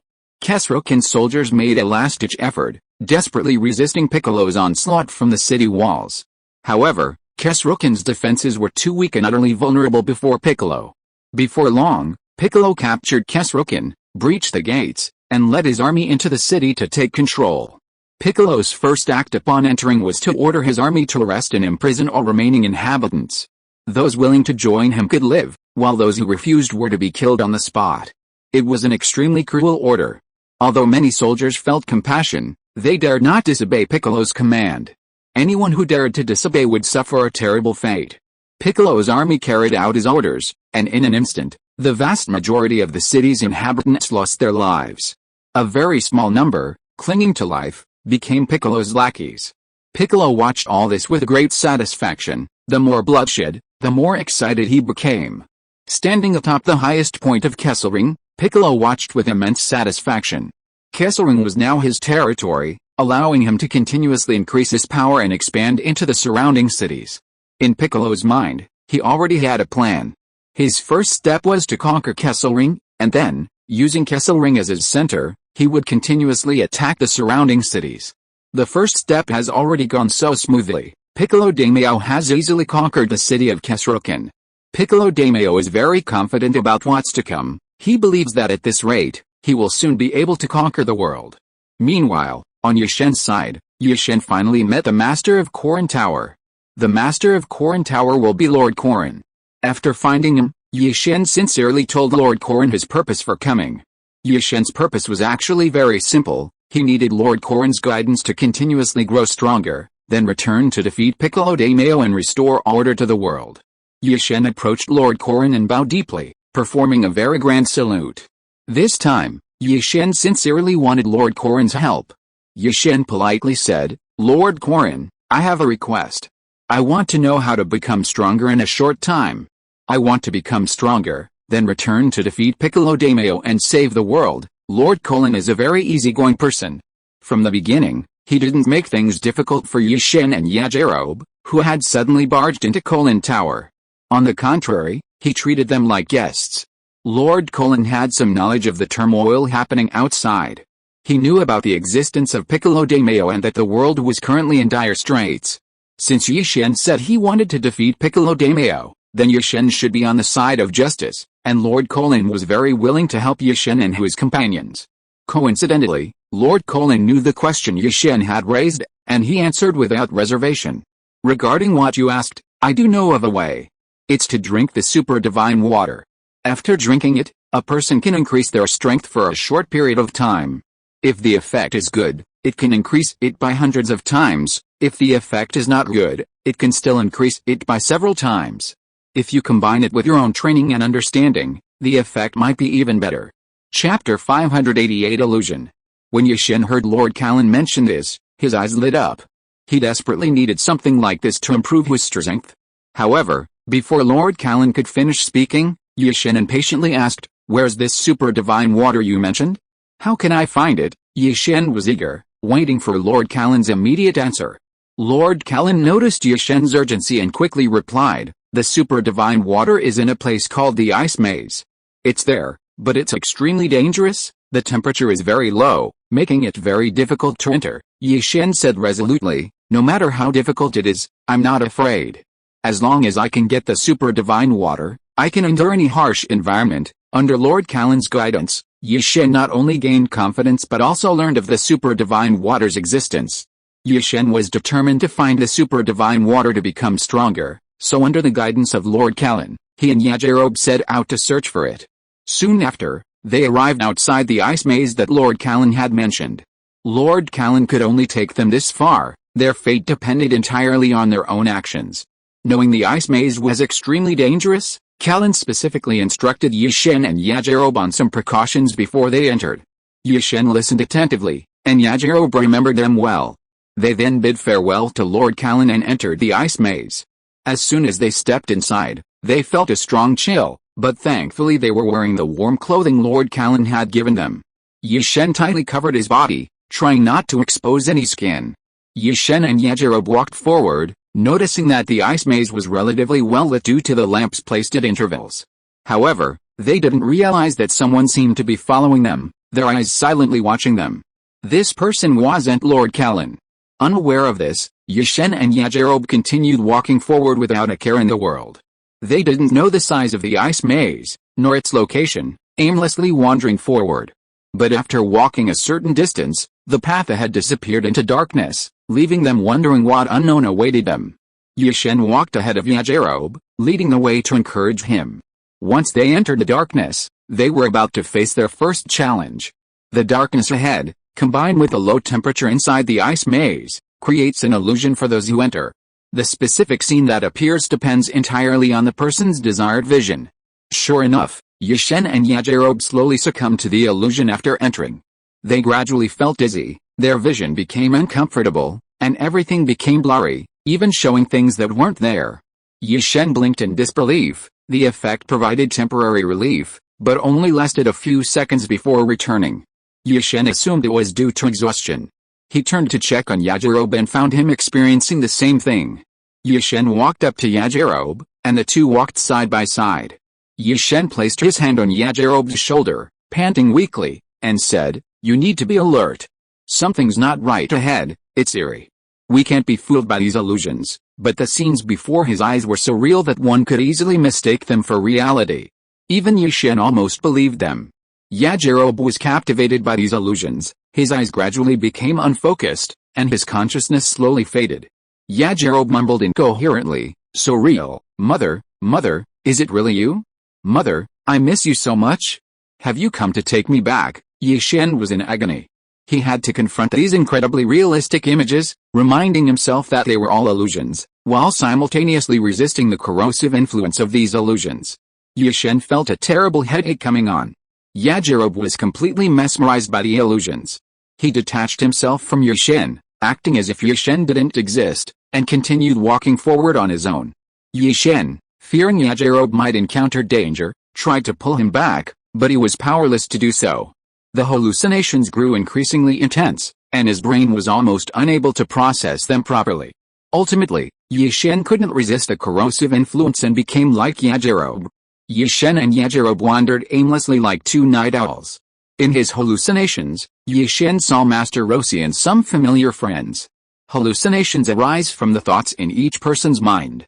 It seemed that subconsciously, Yi-Shen desperately wanted to know about Master Roshi and the others' safety and current situation, because when he left, they were still fighting Piccolo Daimyo, who was about to summon Shenron. The immense pressure he had been under recently had kept Yi-Shen's nerves on edge, his brain constantly working at high speed. He hadn't had proper rest, which was why he was so easily controlled by the hallucinations. Yi-Shen saw Master Roshi appear before him, along with Goku, Kodama, Yamcha, and Langshi. Everything felt so real, they were greeting him, smiling and talking to him. In his hallucination, Master Roshi said to Yi-Shen, "Come, I'll take you back. You've worked so hard, kid. You don't need to be so tired. Come back with me, I'll cook you something delicious." When did Master Roshi become so kind, even offering to cook for him? Yi-Shen's stomach rumbled with hunger, he really wanted to eat. The feeling of hunger was amplified infinitely at that moment. Yi-Shen followed Master Roshi. Suddenly, the scene changed, and he was back at Master Roshi's house. Master Roshi was busy in the kitchen, while Yi-Shen sat on the sofa watching TV, with Goku and Bulma making a ruckus around him. The scene was so warm and happy that Yi-Shen couldn't distinguish reality from illusion. He was still immersed in this feeling when, after a while, he saw Master Roshi bring out a lot of delicious food. Master Roshi said to everyone. Chapter 589 The Ice Maze. Children, hurry up and wash your hands before eating. I made lots of delicious food today. Everyone was happy and followed Master Roshi's instructions to wash their hands. Yi-Shen also went, lined up to wash his hands, and obediently sat down at the table, waiting for the meal to begin. Master Roshi sat down and said to everyone, "Children, you can eat now." Yi-Shen didn't go to pick up any food first. Instead, Goku and the others ate first. Seeing that Yi-Shen hadn't touched his chopsticks, Master Roshi took the initiative to put some food in Yi-Shen's bowl. He placed a piece of braised pork in Yi-Shen's bowl and said, "Child, eat quickly. You've gotten so thin. Eat your vegetables, this braised pork is delicious." Master Roshi kept urging Yi-Shen to eat. Yi-Shen obediently picked up some braised pork from his bowl. Yi-Shen glanced at Master Roshi and found that Master Roshi was staring straight at him. Yi-Shen was puzzled. Just as he was about to eat the braised pork, he saw that Master Roshi's expression had changed. He was no longer looking at him with a smile, but with a malicious expression. Yi-Shen bit into the braised pork, chewed it a couple of times, and was about to swallow when he spotted Kulin in the crowd. Yi-Shen suddenly stopped, realizing it was all an illusion. Kulin was dead, how could he be here? Knowing it was all a ruse, Yi-Shen quickly spat out a braised pork. The instant he spat it out, everything before his eyes vanished, including Master Roshi, Goku, and their house. Once all the images disappeared, Yi-Shen's vision cleared, he had passed the test. It turned out the illusion was just a test of the resolve of those who desired the super divine water. Even after passing the test, Yi-Shen was still shaken. It was all too bizarre, and he found it unbelievable. Yi-Shen glanced at Yajirobe, still immersed in the illusion. He desperately wanted to help Yajirobe escape, but didn't know how. He could only worry helplessly. When someone is immersed in an illusion, no one can exert external pressure on them. Whether they can escape depends entirely on their own fate. Yi-Shen waited anxiously, even sweating with worry in the cold ice maze. Finally, Yajirobe didn't disappoint him. He emerged from the illusion. Yajirobe's first words upon emerging were, "Holy crap, it was fake." Yi-Shen rushed to Yajirobe's side and asked, "How are you? Are you alright?" Yajirobe replied with surprise and excitement. "Yi-Shen, do you know what? I just saw my mother. She made a huge feast, and she kept putting food on my plate, telling me I'd lost weight and needed to eat more. Isn't that weird? And what's even weirder is what happened next. Suddenly, my brother appeared out of nowhere. My brother died a long time ago. How could that be? Then I realized it was all fake, and I woke up. What a close call. I almost ate all that stuff." Yajirobe became more and more excited as she spoke, marveling at her own intelligence. Yajirobe then asked Yi-Shen, "And what about you? What was your experience, Li Zhao, in the environment?" Yi-Shen replied calmly. "It's similar to your story, except my friend cooked for me, and then I saw a dead friend, and that's when I woke up," Yajirobe said belatedly. "Could this be a trap, a test? If I don't pass the test and eat those things, will I die? It's terrifying to think about. This place is too eerie." Yajirobe kept talking, easing the tension of Yi-Shen. Yi-Shen's experience was similar to Yajirobe's, and he felt that Yajirobe's analysis made sense. Yi-Shen thought for a moment and said to Yajirobe, "I think what you said makes sense. I think the purpose of this illusion is to allow everyone who passes through here to pass the test. If they can't pass the test, they might lose their lives here. Fortunately, we both passed the test. Thinking about it now, it's frightening. If Yi-Shen had eaten the braised pork in the illusion, he might already be dead here." Yi-Shen led Yajirobe forward, and the light ahead grew brighter until they reached a relatively spacious area, seemingly the end of the ice maze. Upon reaching the end, Yi-Shen felt a pang of panic, thinking they had gone the wrong way. The ice maze was vast, and they had only followed one path. What if they couldn't find their way back? Besides, they still hadn't found the super divine water. Fortunately, Yajirobe had sharp eyesight. He spotted a transparent bottle on the highest layer of ice, seemingly containing some liquid. Yajirobe suspected that the transparent bottle contained the super divine water Yi-Shen was looking for, so he patted Yi-Shen on the shoulder excitedly. "Yi-Shen, look over there. There's a transparent bottle with something inside. Could that be the super divine water?" Yi-Shen looked in the direction Yajirobe was pointing and, sure enough, there was a small transparent bottle on the top layer of the large ice block. Yi-Shen was extremely excited. His intuition told him that the bottle contained the super divine water he had been searching for so long. The temperature here was even lower than elsewhere, and Yi-Shen felt an intense chill. This was the very center of the ice maze, the coldest place. Yi-Shen approached the bottle. Although it wasn't far away and not particularly high, climbing it would still be quite difficult. First, he had to overcome the extreme cold, especially the massive ice blocks. The feeling of direct contact with them was unimaginably icy. Second, the surface of the ice blocks was quite smooth. Yi-Shen and his companions had come in a hurry and hadn't brought any professional anti-slip tools, making climbing extremely difficult. Finally, if he touched the ice with bare skin, his skin might stick to it, which was very dangerous. After careful consideration, Yi-Shen decided to proceed cautiously and dared not rush forward. He first tried climbing up, and only when he felt it was manageable did he decide to continue climbing boldly. Chapter 590 Lord of a City. However, Yi-Shen encountered significant difficulties during his climb. These were all situations he had anticipated, but fortunately, he skillfully resolved them all. Yi-Shen exerted all his strength and finally reached the top of the ice block, where he saw the super divine water right before him. Upon seeing the bottle containing the super divine water, Yi-Shen finally smiled happily and immediately took it. Yajirobe cheered below, telling Yi-Shen, "Don't be too happy yet. Check if the contents of the bottle are correct." Following Yajirobe's advice, Yi-Shen first opened the bottle and smelled it. He didn't find anything wrong with the taste. The super divine water looked like ordinary water, transparent, but its concentration seemed much higher, definitely not like ordinary water. The liquid inside hadn't frozen at such a low temperature, indicating that its freezing point was lower than that of water. Yi Shen was almost certain that this liquid was the super divine water he was looking for. Yi Shen prepared to climb back down after getting the bottle, but climbing up was easy, but climbing down was difficult. Yi Shen was afraid the bottle would break if it fell to the ground, so he decided to drink the super god water directly. This way, he could save a lot of time and wouldn't have to worry so much. Yi Shen opened the cap and gulped down the super god water. Yi Shen's action startled Yajirobe below. Yajirobe quickly said, "Why did you drink it directly? Aren't you afraid this stuff is poisonous? How could you be so reckless? It's better to be careful. You can take it back and show it to Lord Callan before drinking it. Anyway, we've already found it. What if it's wrong?" Yajirobe was really worried about Yi Shen's safety. Yi Shen couldn't care less about that now. He needed to save time and not waste a single minute. Yi Shen said to Yajirobe below, "It's too slippery here. Get ready to catch me." Yi Shen's arms were already very sore.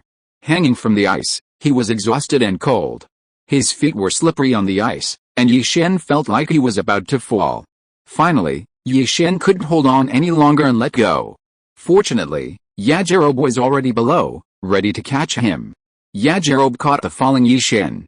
Although Yi Shen wasn't heavy, Yajirobe still seemed to struggle a bit when catching him, and so the two of them crashed heavily onto the ice. Yajirobe was on top of Yi Shen, and his buttocks hurt from the fall. After getting down, the process was relatively smooth, but after getting down, Yi Shen began to feel a little uncomfortable in his body. A painful sensation began to spread throughout Yi Shen's body. Yi Shen didn't know what was wrong with him. Perhaps it was related to the super divine water he had just drunk. The pain intensified, becoming so strong that Yi Shen could barely bear it. He collapsed to the ground, his body curled up. Yajirobe, seeing Yi Shen's condition, was extremely worried. "What's wrong? Yi Shen, don't scare me. What happened to you?" Yi Shen was in so much pain that he couldn't hear a word. He was desperately enduring the pain inflicted by the super divine water, slowly using his inner strength to overcome it. After a long time, Yi Shen finally felt the pain subside, and he struggled to sit up. Yajirobe immediately came to help him. When Yi Shen stood up, his forehead was covered in beads of cold sweat. Yi Shen had finally overcome this painful sensation. He felt like he had survived a catastrophe, as if he had been pulled back from the brink of death. The reborn Yi Shen felt that his body was somewhat different from before he drank the super divine water. Yi Shen stretched his body and, sure enough, felt different. He was much more agile, and his power had increased many times over. It turned out the liquid he had drunk was the legendary super divine water. Yi Shen was overjoyed. He hadn't expected to make such a correct decision by accident. Meanwhile, Piccolo, the great demon king, had destroyed the entire city of S.H.I.E.L.D and kidnapped its king. Now, Piccolo was even more arrogant. No one in S.H.I.E.L.D was his match, and no one could fight him for many rounds. The king of S.H.I.E.L.D had been tortured terribly by Piccolo, who hung him high on the city walls. Now, only a handful of people remained alive in S.H.I.E.L.D. Piccolo had previously slaughtered the innocent civilians of S.H.I.E.L.D and imprisoned all the officials and the royal family within the castle. S.H.I.E.L.D castle has been destroyed. The king, before he could even give up hope, was captured by Piccolo Daimyo. Now, the king hangs lifelessly from the castle wall, resigned to his fate, vowing to live and die with S.H.I.E.L.D castle. Piccolo Daimyo's henchmen have seized S.H.I.E.L.D castle's television station, now controlling the entire network. Piccolo Daimyo is about to announce his conquest plan to the world, a truly arrogant plan. Piccolo Daimyo proclaims to the world via television, "My millions of foolish people, I have bad news for you. My plan to conquer the world has begun. Prepare yourselves. Those who wish to live, come to S.H.I.E.L.D castle and submit to me. Those who do not wish to live, make a final struggle. You can unite against me, but it will all be in vain." Ha ha ha ha ha. Piccolo Daimyo's arrogant face on television is particularly unsettling. The broadcast suddenly appeared, instantly infiltrating millions of television sets, and people passively learned the news. In an instant, the whole world was in an uproar. Everyone now knew that Piccolo Daimyo, who had once terrified the world, had been resurrected. This news brought panic and turmoil to the world.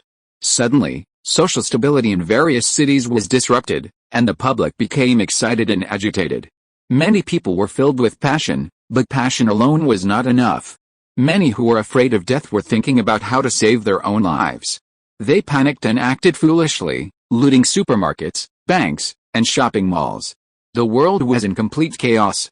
After occupying Kesselring Castle, Piccolo Daimyo successfully became the lord of the castle. However, this was not his ultimate goal. His goal was to become the ruler of the world. Therefore, the title of merely a king could not satisfy him. Tien Shinhan, who wanted to defeat Piccolo Daimyo, learned of Piccolo Daimyo's latest plan through a television program. Tien Shinhan became nervous. In order to deal with Piccolo Daimyo, Tien Shinhan decided to go into seclusion to train and learn the Mafuba technique on his own. Chapter 591 Consumption. After successfully mastering the wave-sealing technique, Tien Shinhan rushed desperately towards Piccolo Daimyo. Yi Shen, after drinking the super divine water, felt significant changes in his body. Not only did his strength increase, but he also unintentionally gained the ability to use an unknown power. This newly developed ability was an unexpected bonus for Yi Shen. He shared this good news with Yajirobe. "I think I've developed an unknown power, I can show you," he said, demonstrating it in front of Yajirobe. Yajirobe was overjoyed for Yi Shen, as this new power could become his new signature move. Yi Shen finally found the super divine water after overcoming numerous hardships, and after drinking it, his power continuously increased, and he made significant breakthroughs in his abilities. His confidence grew, and he wanted to find Piccolo Daimyo as soon as possible and stop his insane actions. Meanwhile, Piccolo Daimyo, already in a state of madness, had tasted the sweetness of territorial expansion. His ambition had swelled to an unbearable degree, and his desires were insatiable. His forces continued to grow, with many joining his cause. He was now extremely arrogant, constantly broadcasting televised speeches to promote his ideas. Currently, Piccolo Daimyo was using television to deliver terrifying speeches, causing widespread panic and unrest around the world. With Piccolo Daimyo's tacit approval, many of his henchmen were engaged in robbery, murder, and riots across the globe. These events continued to occur in every corner of the world. The entire world was in chaos, like a landmine, ready to explode at any moment. Although this had escalated into human tragedy, people desperately wanted change, but were powerless to stop Piccolo Daimyo's actions. Piccolo Daimyo's power had become unimaginably immense. Therefore, at this time, a powerful figure capable of contending with Piccolo Daimyo is absolutely needed to reverse this situation. Robberies, murders, and riots are constantly raging around the world, and no one dares to stand up and stop them. People can only endure it. They constantly suffer from the riots and resistance activities of Piccolo Daimyo's henchmen. However, the more chaotic the world becomes, the happier Piccolo Daimyo is, because he wants to conquer the entire world. Every new place Piccolo Daimyo goes to becomes a living hell. It's like experiencing a catastrophe. People are helpless against Piccolo Daimyo, and they can only desperately run away. They have no other options. Piccolo Daimyo's attack speed is extremely fast, and because no power can stop him, his plan proceeds very smoothly. It seems that Piccolo Daimyo is about to occupy a large part of the world. If Piccolo Daimyo's actions are not stopped soon, it will truly be too late. Yi Shen has already heard that the situation outside is very bad, and he is now having made preparations. It would truly be too late if they didn't act now. After developing his new ability, Yi Shen immediately set off to stop Piccolo Daimyo. Yi Shen desperately headed towards Piccolo Daimyo's location, riding his flying nimbus. He pushed the flying nimbus to its maximum speed, almost his fastest speed ever. Tien Shinhan set off almost simultaneously with Yi Shen, also desperately rushing towards Piccolo Daimyo's location. Because Tien Shinhan was closer than Yi Shen, he arrived at Piccolo Daimyo's location first. Just a short time before Tien Shinhan arrived, Piccolo Daimyo gave birth to a new monster, Ram. Piccolo Daimyo's reproductive ability was exceptionally strong. He could give birth to a new monster every so often, making them powerful allies. Seeing Piccolo Daimyo's army growing ever stronger, and people helpless, this sense of despair was truly disheartening. After Tien Shinhan arrived, Master Roshi also brought a team to help him. This team of brave warriors cleared a path for Tien Shinhan, protecting him and escorting him to Piccolo's residence. Tien Shinhan fought his way through, defeating Piccolo's guards and army, until he finally found Piccolo. When Piccolo saw Tien Shinhan, he was very surprised. Piccolo was extremely surprised. How did Tien Shinhan get here? He had so many powerful subordinates, How could someone have gotten here? But Tian Xinhan was indeed standing before him, having already mastered the Mafuba technique. He was about to unleash his full power to seal Piccolo. Piccolo didn't take Tian Xinhan seriously at all. He felt that Tian Xinhan alone posed no threat to him. So he arrogantly said to Tian Xinhan, "Why are you alone? Your other companions, it's impossible for you to defeat me by yourself.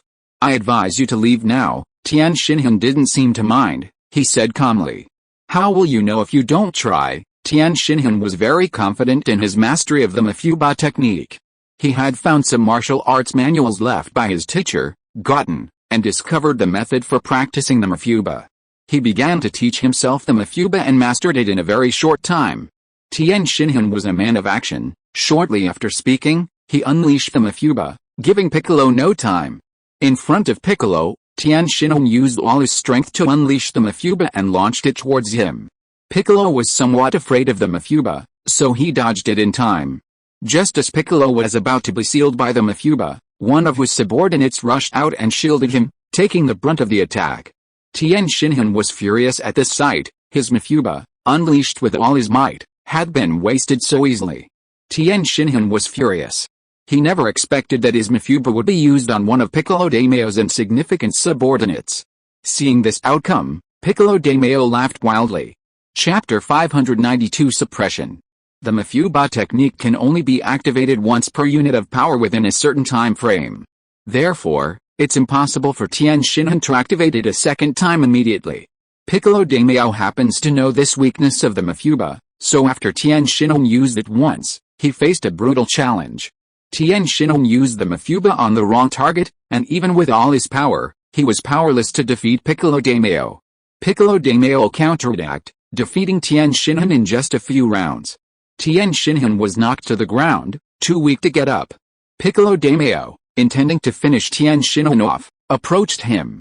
He raised his weapon, about to stab the fallen Tian Xinhan, when Yishen appeared just in time. Yishen's timely appearance saved Tian Xinhan from Piccolo Daimyo's henchmen.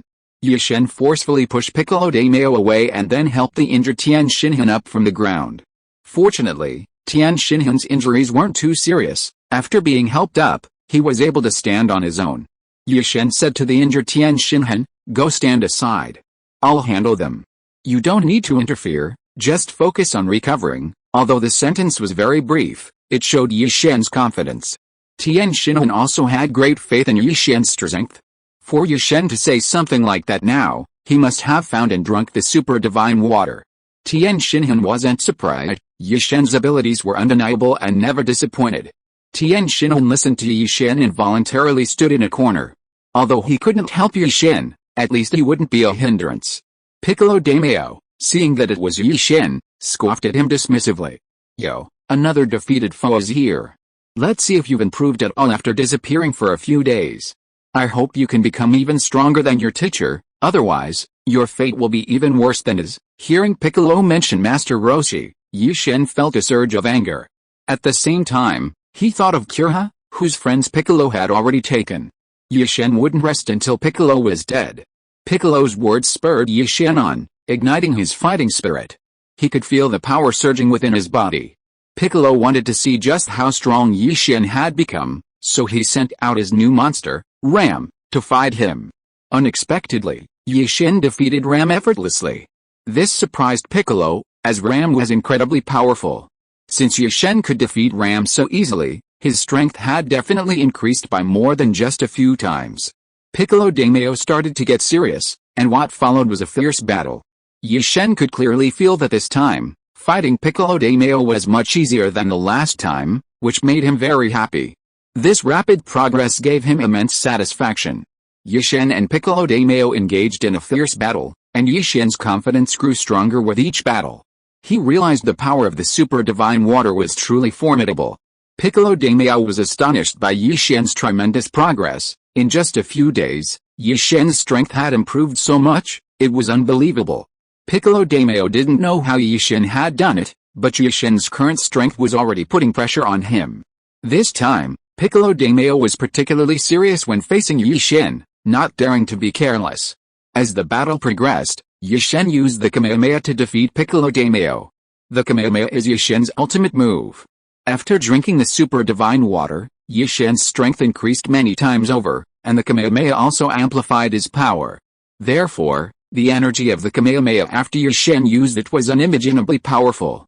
Yi-Shen used the Kamehameha to defeat Piccolo Daimyo, which was a warning to him. Afterwards, the two engaged in a fierce battle.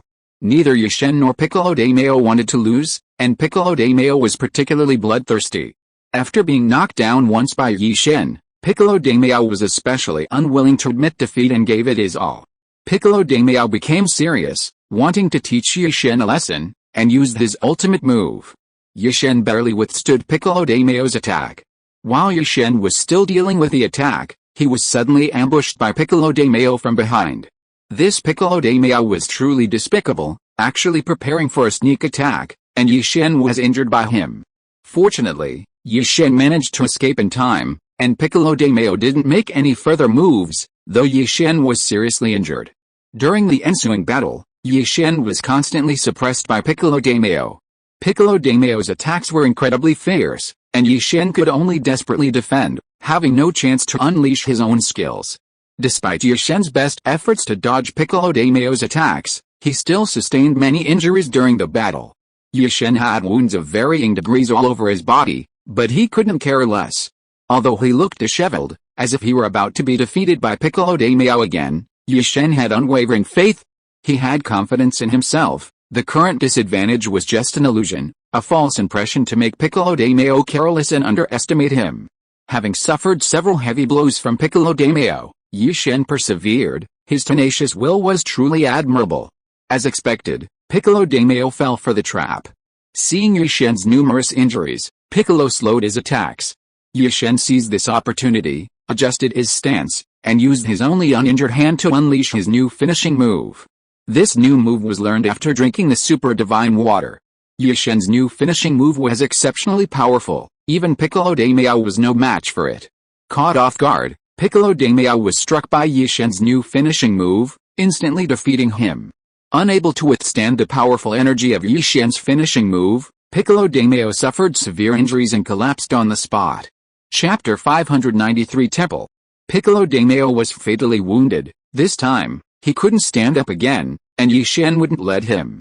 Piccolo Daimyo lay in a pool of blood gushing from his body, which looked like it had many small holes, constantly bleeding.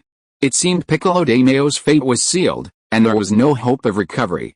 Piccolo Daimyo was unwilling to accept this. A new life was growing within him, and he saw this new life as his hope.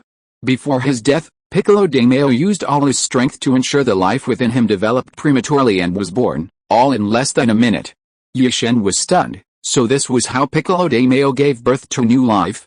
Before his death, Piccolo Daimyo entrusted the new life within him with a task, to avenge his own death. However, Yi-Shen and the others were unaware of Piccolo Daimyo's plan. Immediately after the new life was born, Piccolo Daimyo died. Everyone was focused on Piccolo's condition, and no one paid attention to the little demon king born before his death. True to his title, the demon king's child could walk right after birth. The little demon king was incredibly clever. When no one was looking, he quietly slipped away. He left with a mission Piccolo had entrusted to him, waiting to one day return strong enough to avenge Piccolo. The news of Piccolo's death sent shivers down the spines of everyone present. They cheered and celebrated, and the news spread like wildfire across the world, becoming the hottest news story globally. Yi-Shen could finally breathe a sigh of relief. His fierce battle with Piccolo had drained him of energy. He was exhausted and desperately wanted to rest. Perhaps because he had finally overcome his fear, Yi-Shen relaxed and suddenly fainted. Everyone was startled, thinking something had happened to him. After all, Yi-Shen was a world hero who had defeated Piccolo. He couldn't afford to be hurt. Those present rushed him to the hospital, where it was discovered that he had simply collapsed from exhaustion and would be fine after a few days of rest. Knowing this, everyone was relieved. Yi-Shen was now a world hero, deeply loved by people all over the world. During Yi-Shen's hospitalization, a constant stream of people came to visit him, many eager to witness the hero's prowess. However, Yi-Shen's unassuming appearance disappointed them. The hero was just a scruffy, unassuming man, breaking the hearts of many young women. The number of visitors to the hospital exceeded the number of patients, so hospital management decided to limit the number of visitors to avoid putting excessive pressure on the hospital. Yi-Shen became incredibly famous. a world-renowned hero. Numerous television stations and newspapers wanted to interview him, and Yi Shen, unable to refuse, agreed to be interviewed by several prominent media outlets. These media outlets astutely highlighted Yi Shen's perfect image in their reports, promoting him extensively. This was the most glorious moment in Yi Shen's life. He was practically the most perfect man in the world, practically dying of joy. As for the news of Piccolo's death, the world celebrated for almost a month. For the entire month, whenever people met, the inevitable topic of conversation was the death of King Piccolo and the great hero, Yi Shen. While the outside world was still overjoyed at King Piccolo's demise, Yi Shen quickly calmed down, recalling some very painful memories. He thought of some friends who had been killed by King Piccolo. He was deeply saddened, and the thought of it made him feel particularly distressed. He wanted to bring these friends back to life. Yi Shen knew how to revive the dead. He knew that finding the 7 Dragon Balls, summoning Shenron again, and making a wish would suffice. Therefore, he decided to do this as soon as he recovered. After recovering from his injuries in the hospital, Yi Shen decided to leave. Before setting off, he went to Korin Tower to visit a powerful figure there. He was extremely grateful for Korin's help, which allowed him to successfully find the super divine water, drink it, and become stronger, ultimately defeating King Piccolo and saving the world. If Yi Shen is the most powerful hero known throughout the world, then Lord Korin must be considered the creator of heroes. Yi Shen is extremely grateful to Lord Korin. Originally, Yi Shen only came to say goodbye to Lord Korin, but Lord Korin told him some unfortunate news. Shenlong, when summoned by Piccolo Daimyo, was threatened by Piccolo Daimyo and imprisoned in an unknown place. Therefore, to find the 7 Dragon Balls again and summon Shenlong, Shenlong must first be rescued. This undoubtedly increases the difficulty for Yi Shen, so his immediate task is to rescue Shenlong. After gathering information from various corners of the world, Yi Shen and Lord Korin learned that Shenlong was imprisoned by Piccolo Daimyo in a place called the Temple. Therefore, Yi Shen has to go to this temple. To reach the temple, Yi Shen needs the help of the power pole, as the power pole is the medium connecting the human world and the temple. After learning this news, Yi Shen prepared for an even greater challenge. No matter the cost, he was determined to bring his deceased friends back to life. This became almost an obsession. Yi Shen was resolute in his belief, refusing to give up no matter the difficulties. He learned from Lord Callan about the Divine Dragon, discovering that resurrecting his friends would be even more difficult than before. However, Yi Shen would not give up under any circumstances. No matter how difficult the task, as long as there was hope, he would not abandon it. He was willing to try anything to resurrect his friends. Yi Shen learned that to find the Divine Dragon, he needed to find the gods, who resided in a temple. However, the temple was not easily accessible. To enter, he first needed to find the Ruai Jingu Bang, the magic staff, as it connected the human world and the temple, serving as a bridge between the two. If you are listening to this novel on a channel other than Fanfic World, it means it was downloaded and re-uploaded without effort. We warmly invite you to visit our channel, Fanfic World. There you will find the original version of this story and many other novels of various genres. We look forward to seeing you dive into a world of incredible novels. Chapter 594 Devotion. Lord Callan told Yi Shen all these highly confidential matters. After learning them, Yi Shen bid farewell to Lord Callan, determined to go alone to complete these difficult tasks. Yi Shen set off, finding the legendary Ruai Jingu Bang, a magical staff, at a location Lord Callan had instructed him to visit. This place seemed extremely secluded, almost untouched by anyone. Now was not the time to dwell on these questions. After obtaining the Ruai Jingu Bang, Yi Shen quickly left. Guided by the staff, he successfully reached the temple. Upon arriving at the temple, Yi Shen was immediately awestruck by its architectural style and magnificent grandeur. The atmosphere of the entire temple was somewhat eerie and terrifying, and the lack of guards outside puzzled Yi Shen. Initially, Yi Shen thought entering the temple would be easy, but as he tried to approach the temple gate, he was repelled by an invisible force. Yi Shen was thrown into the air and then crashed heavily to the ground. Yi Shen clutched his chest, staring at the massive gate, utterly bewildered as to how to enter the temple. Fortunately, he suddenly remembered Lord Callan's words, to enter the temple, one must pass the test of lightning. Yi Shen gripped his Ruai Jingu Bang tightly and approached the gate. He passed through it, finding a barrier inside, and then witnessed countless bolts of lightning descending from the sky. Yi-Shen noticed that many of the lightning bolts within the barrier seemed to avoid him, and he guessed that this might be related to his Ruai Jingu Bang. So, Yi-Shen raised his Ruai Jingu Bang high, and sure enough, none of the lightning touched him. Yi-Shen was overjoyed, everything was going perfectly. He then raised his Ruai Jingu Bang high and slowly approached the temple gate. Sure enough, as he drew near, the barrier no longer reflected his movements. Yi-Shen easily approached the temple gate and pushed it open effortlessly. He then entered the temple with his Ruai Jingu Bang. After he entered, the gate closed automatically behind him. Looking back, Yi-Shen found the temple gate tightly shut and the interior pitch black. He couldn't see the path ahead. This temple was the abode of the gods, but Yi-Shen didn't know where they were, as the temple was enormous. When Yi-Shen reached a corner of the temple, he noticed guards. He saw Babo, one of the god's subordinates. Babo blocked Yi-Shen's path, brandishing his weapon and pointing it at him. "Who are you? What are you doing here? This isn't a place you can just walk into. I suspect you came to see the gods, but to see the gods, you must first pass through my gates." After arriving at God's territory, Yi-Shen naturally dared not act rashly. He was extremely polite and humbly addressed God's subordinate, Popo, saying, "My name is Yi-Shen. I've come here to find God. I want to see God and ask him for a favor." Yi-Shen explained his purpose and accepted Popo's challenge. Thus, Yi-Shen and Popo began their duel. Yi-Shen knew that to see God, he first had to win this match. Only by winning this test could he have the chance to see God. Yi-Shen dared not be careless. He took the match very seriously, giving it his all, almost treating Popo like Piccolo de Mayo. However, Popo wasn't as difficult to deal with as Piccolo de Mayo, and Yi-Shen won the match relatively easily. Popo, God's subordinate, accepted his defeat wholeheartedly. Yi-Shen was indeed a very strong opponent and fully qualified to see God. After the match, Yi-Shen very politely helped Babo, one of God's subordinates, up from the ground. After all, he needed Babo's help, so he naturally wanted to make a good impression. Babo's impression of Yi-Shen improved even more. He said to Yi-Shen, "Young man, you're very good. Are all young people this capable these days? Alright, come with me. I'll take you to see God. But let me tell you first, when you see God, you must be respectful and polite. I'm only telling you this because I see you're a good kid." It was clear that Babo had a good impression of Yi-Shen, and Yi-Shen was secretly pleased.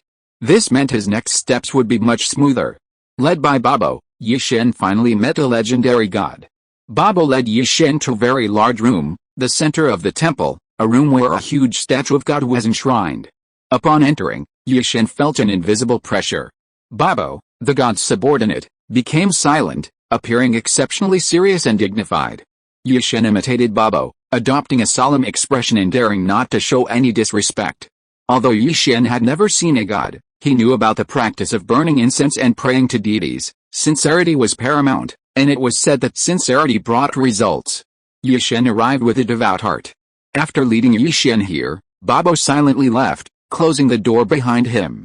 Now, Yi-Shen was alone in the dark room. Yi-Shen hadn't yet seen the legendary god, and he didn't know what to do. He saw a cushion in front of him, used for prayer. Seeing only a cushion in the otherwise empty space, Yi-Shen knelt down without hesitation, following the instructions. Yi-Shen began to pray devoutly, hoping that the god would appear soon. However, Yi-Shen knelt for a long time, but nothing changed. Yi-Shen was almost starting to doubt whether there was really a god here. Through his peripheral vision, Yi-Shen noticed that there was only one statue in the entire room, placed in the very center. This statue was unusually large, but it was also different from ordinary statues. Yi-Shen couldn't quite put his finger on what was different, but he felt that there was something strange about it. Yi-Shen still didn't dare to stand up and move around. He knelt on the cushion for a long time until he fell asleep. After falling asleep, Yi-Shen had a dream. In his dream, he dreamed of something very strange. He dreamed that the statue in front of him moved and even said that it was a god. Yi-Shen was so excited in the dream that he woke up. After waking up, Yi-Shen felt that the dream was particularly interesting, as if it had some kind of hint. Yi-Shen began to seriously and carefully observe the statue. Yi-Shen stood up from the ground. Chapter 595 Conditions. Yi-Shen approached the statue and observed it. He discovered that the clothes worn by the statue were real, not sculpted, and the color didn't appear to be painted. This was simply amazing. Yi-Shen had never seen a statue dressed in real fabric before. Curious, Yi-Shen touched the statue. He was terrified. The statue wasn't hard, it was soft, and most terrifyingly, it was warm. Yi-Shen was so frightened that he took several steps back. This was undoubtedly the legendary god. Yi-Shen dared not move any further and obediently knelt on the cushion, not daring to lift his head. Yi-Shen didn't know how long he knelt. He felt hungry, his stomach rumbled. Then drowsiness returned. Yi-Shen felt that a long time had passed, he was almost losing patience. But Yi-Shen wouldn't give up so easily. He knew this must be the final test from the god. Yi-Shen continued to wait obediently. The process was incredibly difficult, Yi-Shen's legs were numb. When he couldn't hold on any longer, he sat down to relax. Looking at the statue, he noticed something was off about its expression, it seemed to be smiling. This was terrifying. Yi-Shen couldn't even imagine it. Looking directly at the statue, he asked, "Were you smiling just now?" The room remained silent, there was no response. Disappointed, Yi-Shen's patience was wearing thin. He even considered kicking the statue and asking, "Are you a god?" But he didn't dare. He was in terrible pain, exhausted and sleepy, and collapsed to the floor. Lying there, staring at the ceiling, his eyes fixed on the statue, he was convinced that the statue's smile wasn't just his imagination. Yi-Shen wanted to keep staring at the statue. He refused to believe that if the statue was truly a god, it wouldn't even blink. Yi-Shen stared at the statue for hours, only to be disappointed to find that it hadn't even blinked once. Yi-Shen was almost driven mad. Feeling incredibly tired and sleepy, Yi-Shen thought he might as well just sleep. Since he couldn't eat here anyway, he might as well sleep to avoid feeling hungry. In this pitch-black temple, Yi-Shen lost track of time. He felt like he had been there for a very long time. In fact, he had spent at least 2 days and 2 nights there. Just when Yi-Shen was about to give up, he dozed off. His head was almost touching the ground, but he didn't. He felt some unknown force supporting him from below. Yi-Shen was startled, there was no one else here. The sudden movement immediately woke him up. Startled, Yi-Shen immediately looked up and saw a person who looked exactly like Piccolo Daimyo. The giant statue that had been in front of him was gone. Yi-Shen instinctively asked, "Are you the legendary god?" The god immediately distanced himself from Yi-Shen, maintaining a haughty and mysterious demeanor. The god didn't answer Yi-Shen but kept staring at him. Yi-Shen wasn't stupid, he could tell from the god's attire that this was the same statue from before, that was the god. Although the god didn't acknowledge Yi-Shen, Yi-Shen said with absolute certainty, "Based on my intuition, I believe you must be the god, because you look so much like that statue from before." However, Yi-Shen didn't find this strange, it was the statue's appearance that was so strikingly similar to Piccolo Daimyo. Yi-Shen felt particularly puzzled. Why would this god look exactly like Piccolo Daimyo? Of course, Yi-Shen directly asked his question. "Why do you look exactly like Piccolo Daimyo? What is your relationship with Piccolo Daimyo?" After Yi-Shen asked this question, the god before him answered. The god's voice was very deep as he slowly replied to Yi-Shen. "Young man, it seems your observation skills are very strong. My relationship with Piccolo Daimyo is that he was my inner demon. Due to some reasons, my inner demon became uncontrollable and turned into a clone. Then, it independently became Piccolo Daimyo." The god answered Yi-Shen's doubts, so that was the reason. However, Piccolo Daimyo had already been killed by Yi-Shen, so this threat no longer existed. Yi-Shen immediately remembered his purpose for coming here, so he directly and decisively said to the god, "Supreme God, I have come here to ask you for one thing. I hope you can revive Shenron, let me find Shenron, and then grant my wish." Every time the god helps someone fulfill their wish, it does so without any reason. There must be a condition for exchange. Only when the god agrees will it help that person complete that task. The condition God proposed to Yi-Shen was that Yi-Shen stay here for secluded cultivation. God could immediately tell from Yi-Shen's appearance that he was a child with exceptional talent for cultivation. He felt he needed Yi-Shen to stay here for secluded cultivation so that he could learn all of God's life's knowledge. God himself possessed many abilities, but no one could inherit them, which he found very regrettable. Now that he had finally found a suitable person, right before him, he certainly wouldn't let this opportunity slip by. Yi-Shen was the person God had chosen. God had already decided in his heart that this child, Yi-Shen, could inherit his knowledge. He felt that Yi-Shen's talent was more than sufficient.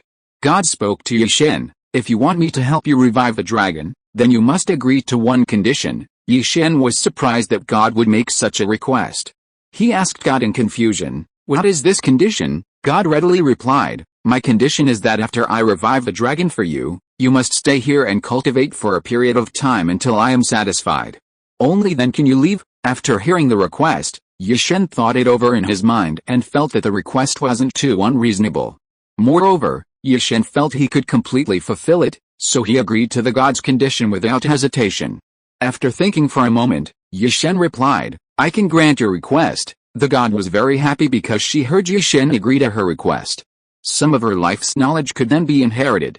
After Yi-Shen agreed, the god was no longer so serious and said to Yi-Shen again, "Since you've agreed to stay, I will immediately fulfill your wish." Soon after the god finished speaking, she began to use her abilities.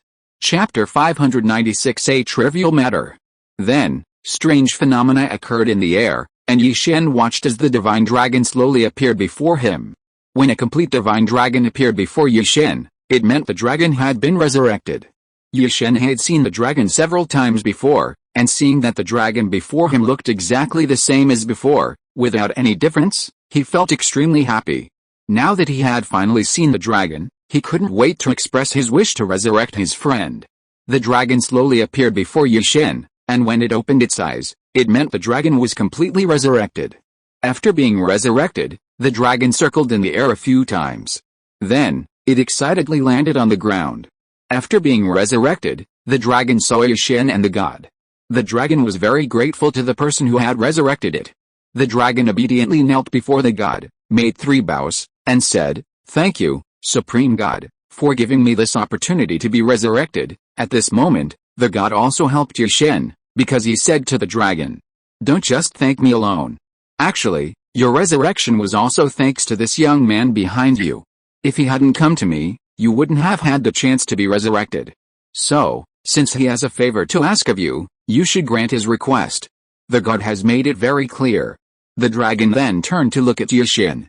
He was very familiar with Yi-Shen because Yi-Shen had been present the previous times the dragon had appeared. This time, the dragon asked Yi-Shen, "Thank you very much for your help. If you have any wishes, please tell me. I will do everything in my power to help you fulfill them." Yi-Shen felt immense joy upon hearing Shenlong's words of gratitude for the first time. He felt the revival of his friends was almost a success.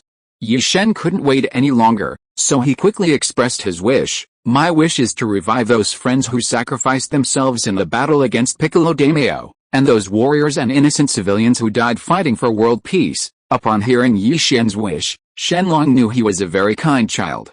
He would grant Yi-Shen's wish no matter what. After hearing Yi-Shen's wish, Shenlong said, "No problem, your wish is very simple, I can grant it immediately." With that, Shenlong began to use his superpowers, and Yi-Shen witnessed a miraculous scene. He saw those who had sacrificed themselves in the battle against Piccolo Daimyo resurrected before him, and slowly appeared inside the temple. Among those who had been resurrected, Yi-Shen recognized several familiar figures. These were his friends who had perished in the battle against Piccolo Daimyo, Master Roshi and Kirin.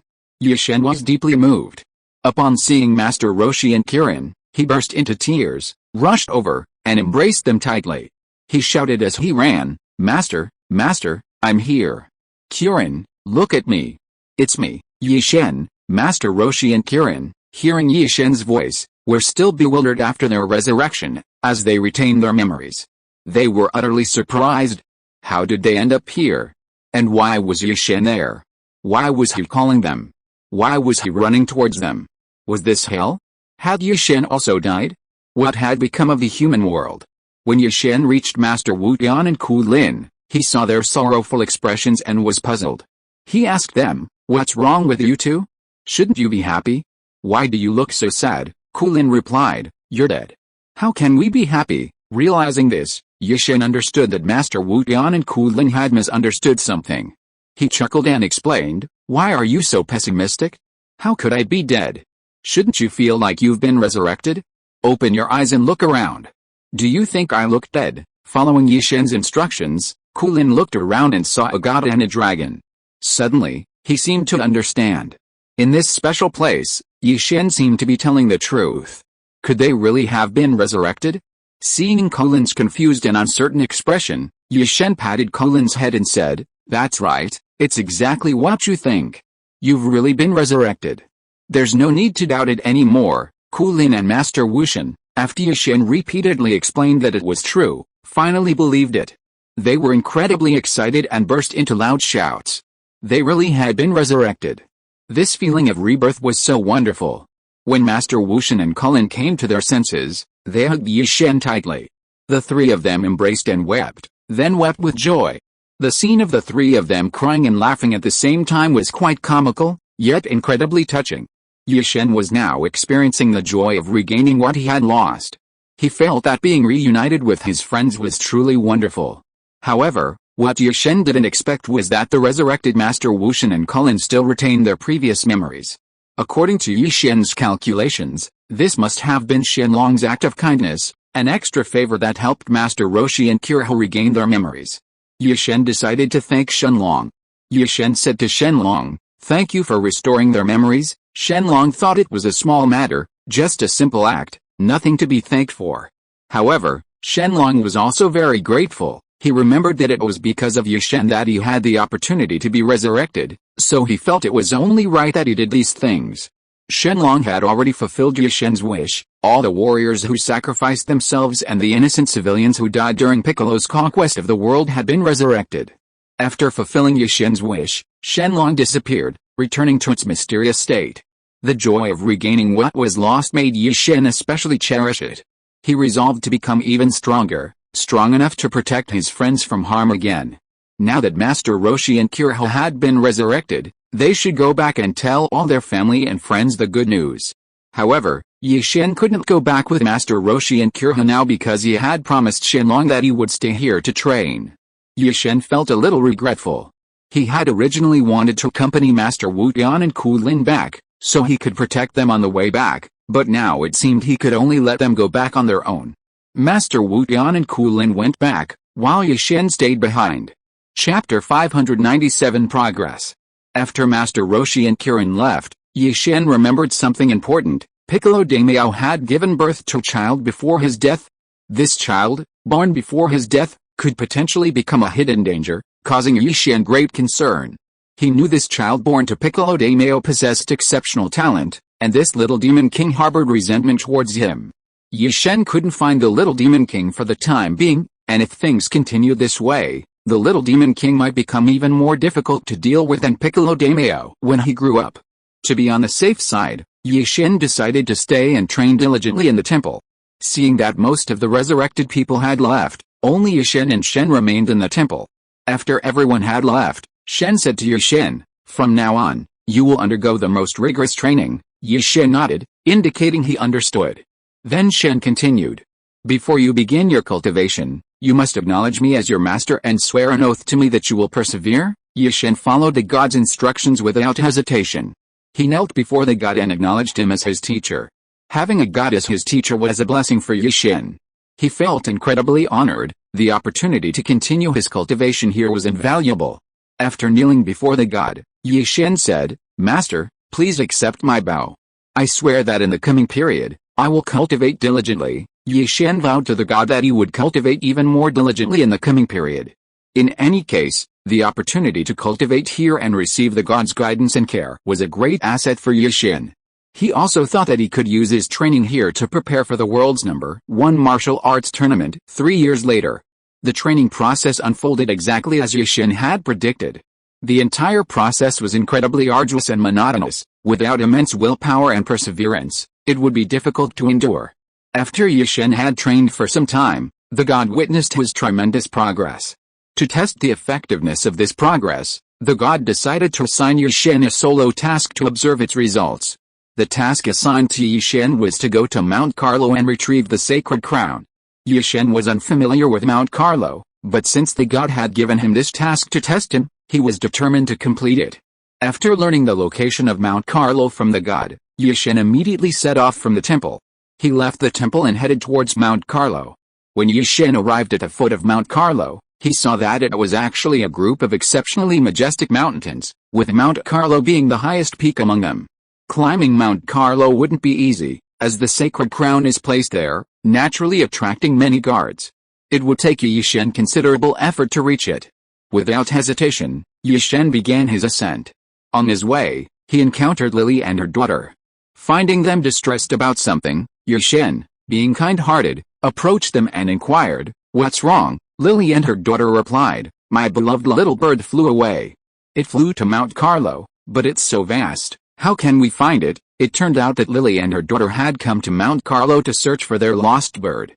However, Mount Carlo was so large and densely vegetated, resembling a vast forest, that Yi-Shen found it somewhat challenging. Nevertheless, Yi-Shen's kind heart led him to decide to help Lily and her daughter find their missing bird first. Yi-Shen spent some time helping Lily and her daughter find their missing bird. After completing this task, he continued up the mountain to finish the mission assigned to him by the god. The higher he climbed, the more trials Yi-Shen had to overcome. Each time he encountered a trial, Yi-Shen knew how to overcome it. Although obtaining the sacred crown from Mount Carlo was a mission assigned to Yi-Shen by the god, he also learned a great deal through this mission. Yi-Shen was now able to learn even more through missions. Late at night, after passing through numerous trials, he finally reached the summit of Mount Carlo. At the summit of Mount Carlo was a small temple, and inside this temple was a main hall. In the very center of this main hall was a gleaming golden sacred crown. When Yi-Shen saw the sacred crown, he was extremely excited and immediately went forward to take it. Yi-Shen originally thought that after obtaining the sacred crown, the mission was complete, but things were never that simple. Unbeknownst to Yi-Shen, the location where the sacred crown was placed was actually a trap. So, when he took the sacred crown, he activated it. Suddenly, numerous hidden traps appeared throughout the main hall. All the traps activated, targeting Yi-Shen in the center. Yi-Shen had nowhere to escape. He could only rely on his agility and quick reflexes to dodge the traps unharmed. Yunzing quickly fled the area, and after Yi-Shen left the sacred site, he took the sacred crown and returned the way he came. Yi-Shen finally overcame numerous difficulties and arrived at the sacred crown. When Yi-Shen presented the sacred crown to the god felt that Yi-Shen had passed the test. The god was very pleased, for he had witnessed Yi-Shen's rapid progress. However, obtaining the sacred crown was only a small test. In the coming period, Yi-Shen would have to undergo even more rigorous and arduous training. Under the further guidance of Shen and Babo, Yi-Shen continued his cultivation. In the following period, Yi-Shen learned a great deal. He was especially happy whenever he learned something new. Of course, Yi-Shen hoped to learn as much as possible, regardless of whether it was useful to him or not. Learning anything would always be beneficial. Especially when Yi-Shen felt he was making significant progress, he felt full of energy and motivation to continue cultivating. Yi-Shen cultivated more and more diligently, which Shen and Babo noticed. They believed that Yi-Shen was truly a rare and exceptional talent. Chapter 598 Breaking Through One's Own Limits. As Yi-Shen's teacher, the god was extremely satisfied with him. With Yi-Shen as a disciple, he wouldn't have to worry about his lifelong research being lost. Yi-Shen learned diligently, grasping his knowledge thoroughly and quickly. The god believed it wouldn't take long for Yi-Shen to fully master it. Yi-Shen continued his diligent training for a while, and this time his progress was even greater than before. Yi-Shen felt he had made significant progress, and the god thought Yi-Shen might be ready for even more challenging tasks. This time, the god devised a method to test Yi-Shen's progress, to send him into the forest to find the most powerful person in legend. This was the god's method for testing Yi-Shen's strength. Although this test sounded easy, it was extremely difficult to execute. Yi-Shen accepted the task and left the temple for the forest. Throughout his journey, Yi-Shen used the somersault cloud. He had a peculiar feeling. He felt that since his training, even the speed of the somersault cloud seemed to have increased. This wasn't Yi-Shen's imagination, it was a fact. The speed of the somersault cloud could indeed be changed at will as Yi-Shen's own strength increased. Yi-Shen quickly arrived at the legendary forest. His purpose in coming to this forest was to find the most powerful person in legend. However, Yi-Shen had never heard of who this legendary most powerful person was. Yi-Shen felt that the task assigned by the god was a bit strange. This task wasn't simply one that could be completed through brute force, but also one that would test Yi-Shen's observation and analytical abilities. After arriving in the forest, Yi-Shen searched tirelessly, encountering only various ferocious beasts, but no other people. Undeterred, Yi-Shen continued deeper into the forest. Although the deeper he went, the more numerous and powerful the beasts he encountered became, Yi-Shen wasn't afraid. He was determined to find the most powerful person in legend, even if it meant searching the entire forest. When Yi-Shen overcame all the difficulties and reached the very center of the forest, he unexpectedly discovered a small wooden house there. Yi-Shen immediately approached to investigate. After observing the small wooden house, Yi-Shen discovered that it appeared to be inhabited. He was overjoyed, convinced this must be the residence of the most powerful person in legend. Upon seeing the house, Yi-Shen was incredibly excited, thinking to himself, "Finally, I've completed this mission. I found a place where people live. The person who can live in the forest for so long must be the most powerful person in legend." Yi-Shen prepared to visit this legendary figure. Approaching the house, he took a deep breath before knocking, fearing the legendary powerful person might have a bad temper. He mustered his courage and knocked, but no one answered for a long time. Puzzled, Yi-Shen waited patiently outside, but still, no one appeared. Yi-Shen boldly pushed open the door and searched the cabin. He found no one, but the layout and items in the kitchen suggested that someone was indeed living there, just not currently residing. Yi-Shen guessed that the person might have temporarily left for some unknown place. Since the person wasn't home, he decided to search the surrounding area of Zhou. He left the cabin and searched the vicinity of Zhou. Yi-Shen came to a nearby lake and discovered a very beautiful lake. Although not very large, the water was exceptionally clear. When the white clouds and blue sky were reflected on the lake's surface, it created a mirror-like effect, a truly beautiful scene. Yi-Shen was deeply captivated by this sight. He hadn't seen such a beautiful natural scene in a long time. Yi-Shen reached out to feel the temperature of the lake water and found it quite cool. Just as he touched the water, a fish swam past him. Yi-Shen saw a group of fish swimming in the lake ahead. Looking up, he saw a person vaguely visible on the opposite side of the lake, seemingly sitting motionless, with a fishing rod in front of them. Yi-Shen thought that the person was probably fishing. He was particularly happy to see this person, believing that this must be the most powerful person in legend. Wanting to see this legendary figure, Yi-Shen slowly moved along the lakeshore to the other side. When he came to the person's back, he noticed that the person didn't even turn around to look at him, seemingly very focused on fishing. Although Yi-Shen didn't make a loud noise behind him, the sound of his footsteps was audible to any normal person. Yi-Shen carefully sat down beside the person and looked closely at them. He discovered that the person, wearing a straw hat and a raincoat, was an old man. The old man was fishing intently, completely absorbed in his work, oblivious to the person who had suddenly appeared beside him. Yi-Shen sat quietly beside the old man, not daring to speak and offend him. He could only wait patiently. To be polite, Yi-Shen remained as quiet and well-behaved as possible, making no sound. Yi-Shen rarely managed such quietness. Most of the time he was restless and talkative. But this time, to complete this task, Yi-Shen decided to push his boundaries. Yi-Shen didn't know how long he waited, but he patiently waited until finally, a fish took the bait. The old man's three actions, lifting the rod and taking the line, were executed flawlessly and smoothly. He had caught a large fish and placed it in a basket. Yi-Shen leaned over to look and saw that it was indeed a very large fish. Although Yi-Shen wasn't the one fishing, seeing the fish as his catch filled him with the same joy as the old man, a truly peculiar feeling. This old man was quite peculiar. He only fished for one fish a day, regardless of its size. As soon as he caught a fish, he would immediately pack up and go home. Chapter 599 Farewell. The old man had always maintained this rule. From the time he began living in the mountains, he had always followed this custom. He only ate one fish a day, and that fish was his only food. However, this didn't mean he only ate fish every day. Occasionally, he would hunt in the forest, and he also grew his own vegetables and fruits. The old man was currently packing up to go home. Yi-Shen, sitting beside him, seemed a little awkward. The old man still didn't seem to want to acknowledge him. Yi-Shen didn't know if the old man hadn't noticed him or was simply too engrossed in his work to pay attention.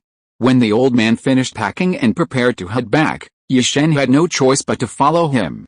Yi-Shen obediently followed behind the old man. When they were halfway there, the old man finally spoke to Yi-Shen. "Young man, where are you from? What are you doing here?" When Yi-Shen heard this, he almost doubted his ears. He wondered if the old man was really speaking to him. Yi-Shen patted his ears and realized it was real. Yi-Shen was very excited and answered very politely. The old man said, "I come from the outside world. My master gave me a task, to find the most powerful person in the legends within this forest. Yi-Shen didn't notice the slight upturn at the corner of the old man's mouth. The old man thought for a moment, then replied, "I'm afraid you'll be disappointed. There's no such person as the most powerful person in the legends within this forest.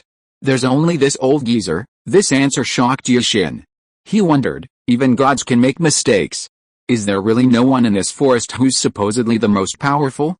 If not, how can I complete my task? But then Yi-Shen thought again, how could a supreme, omnipotent god be wrong?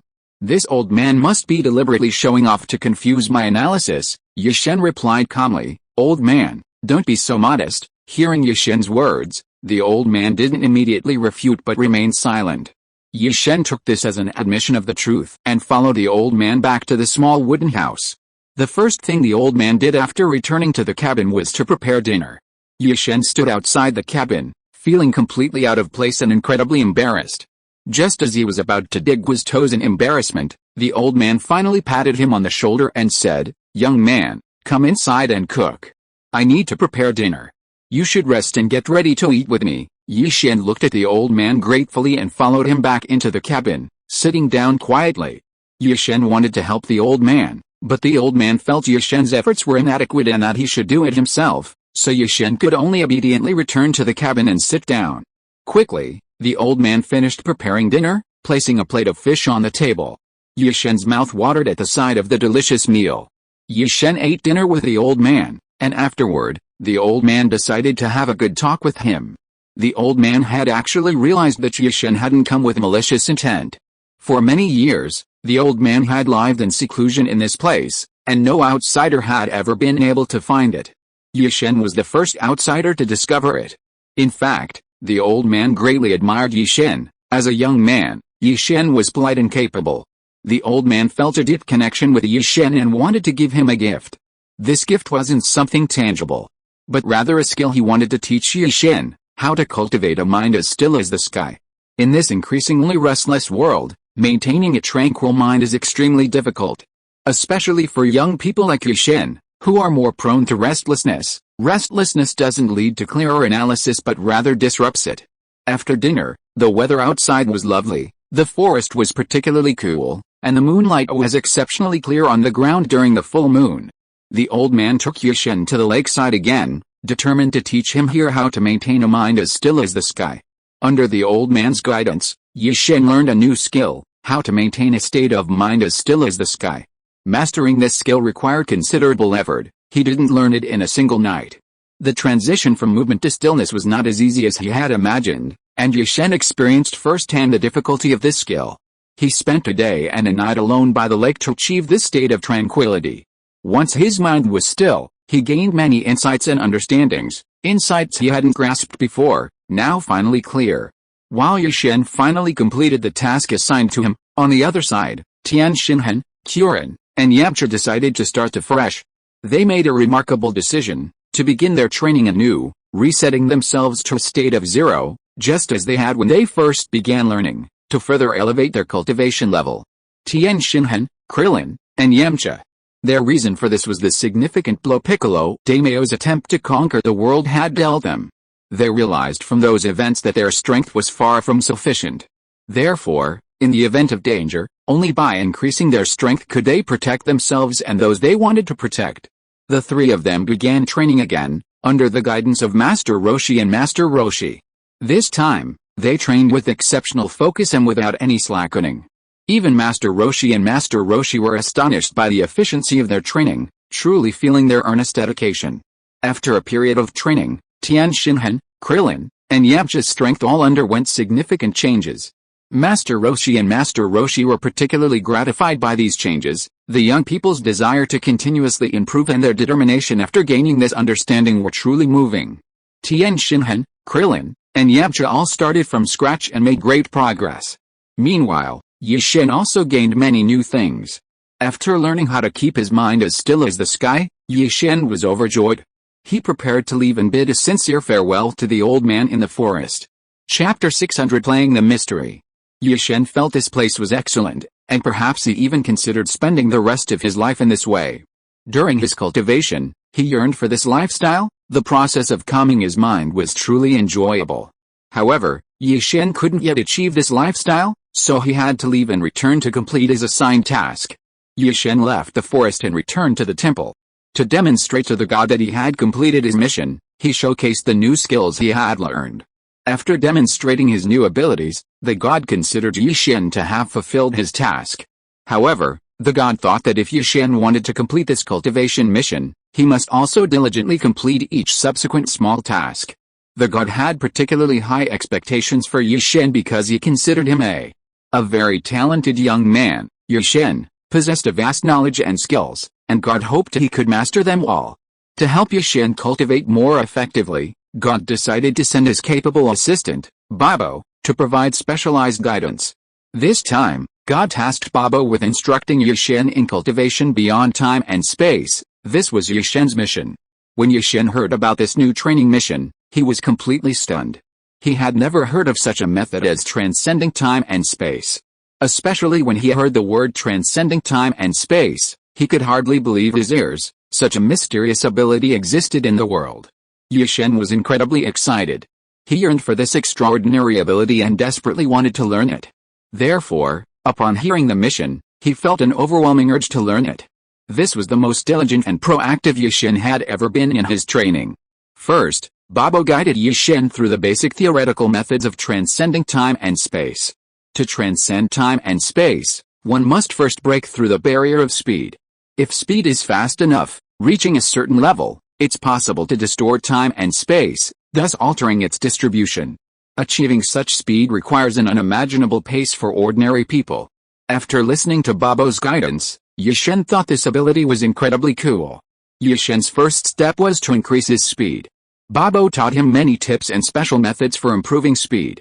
Yi-Shen studied diligently, mastering these tips and methods exceptionally well. As a result, in subsequent practice, he could clearly feel a significant improvement in his speed. Yi-Shen was overjoyed, feeling he had made tremendous progress.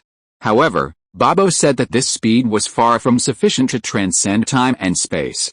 Babo's words were like a bucket of cold water poured on Yi-Shen, extinguishing his newly built confidence. But how could just a few words defeat Yi-Shen? Yi-Shen's confidence was renewed. He believed in himself.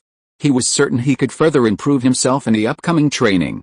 Yi-Shen now had only one thought: how to increase his speed. He was willing to try any method to improve his speed. No matter how much effort or hardship he had to endure, he was willing to bear the difficulties and pain. This training task took Yi-Shen the most time. Just to improve his speed, this simple training alone took him over a month.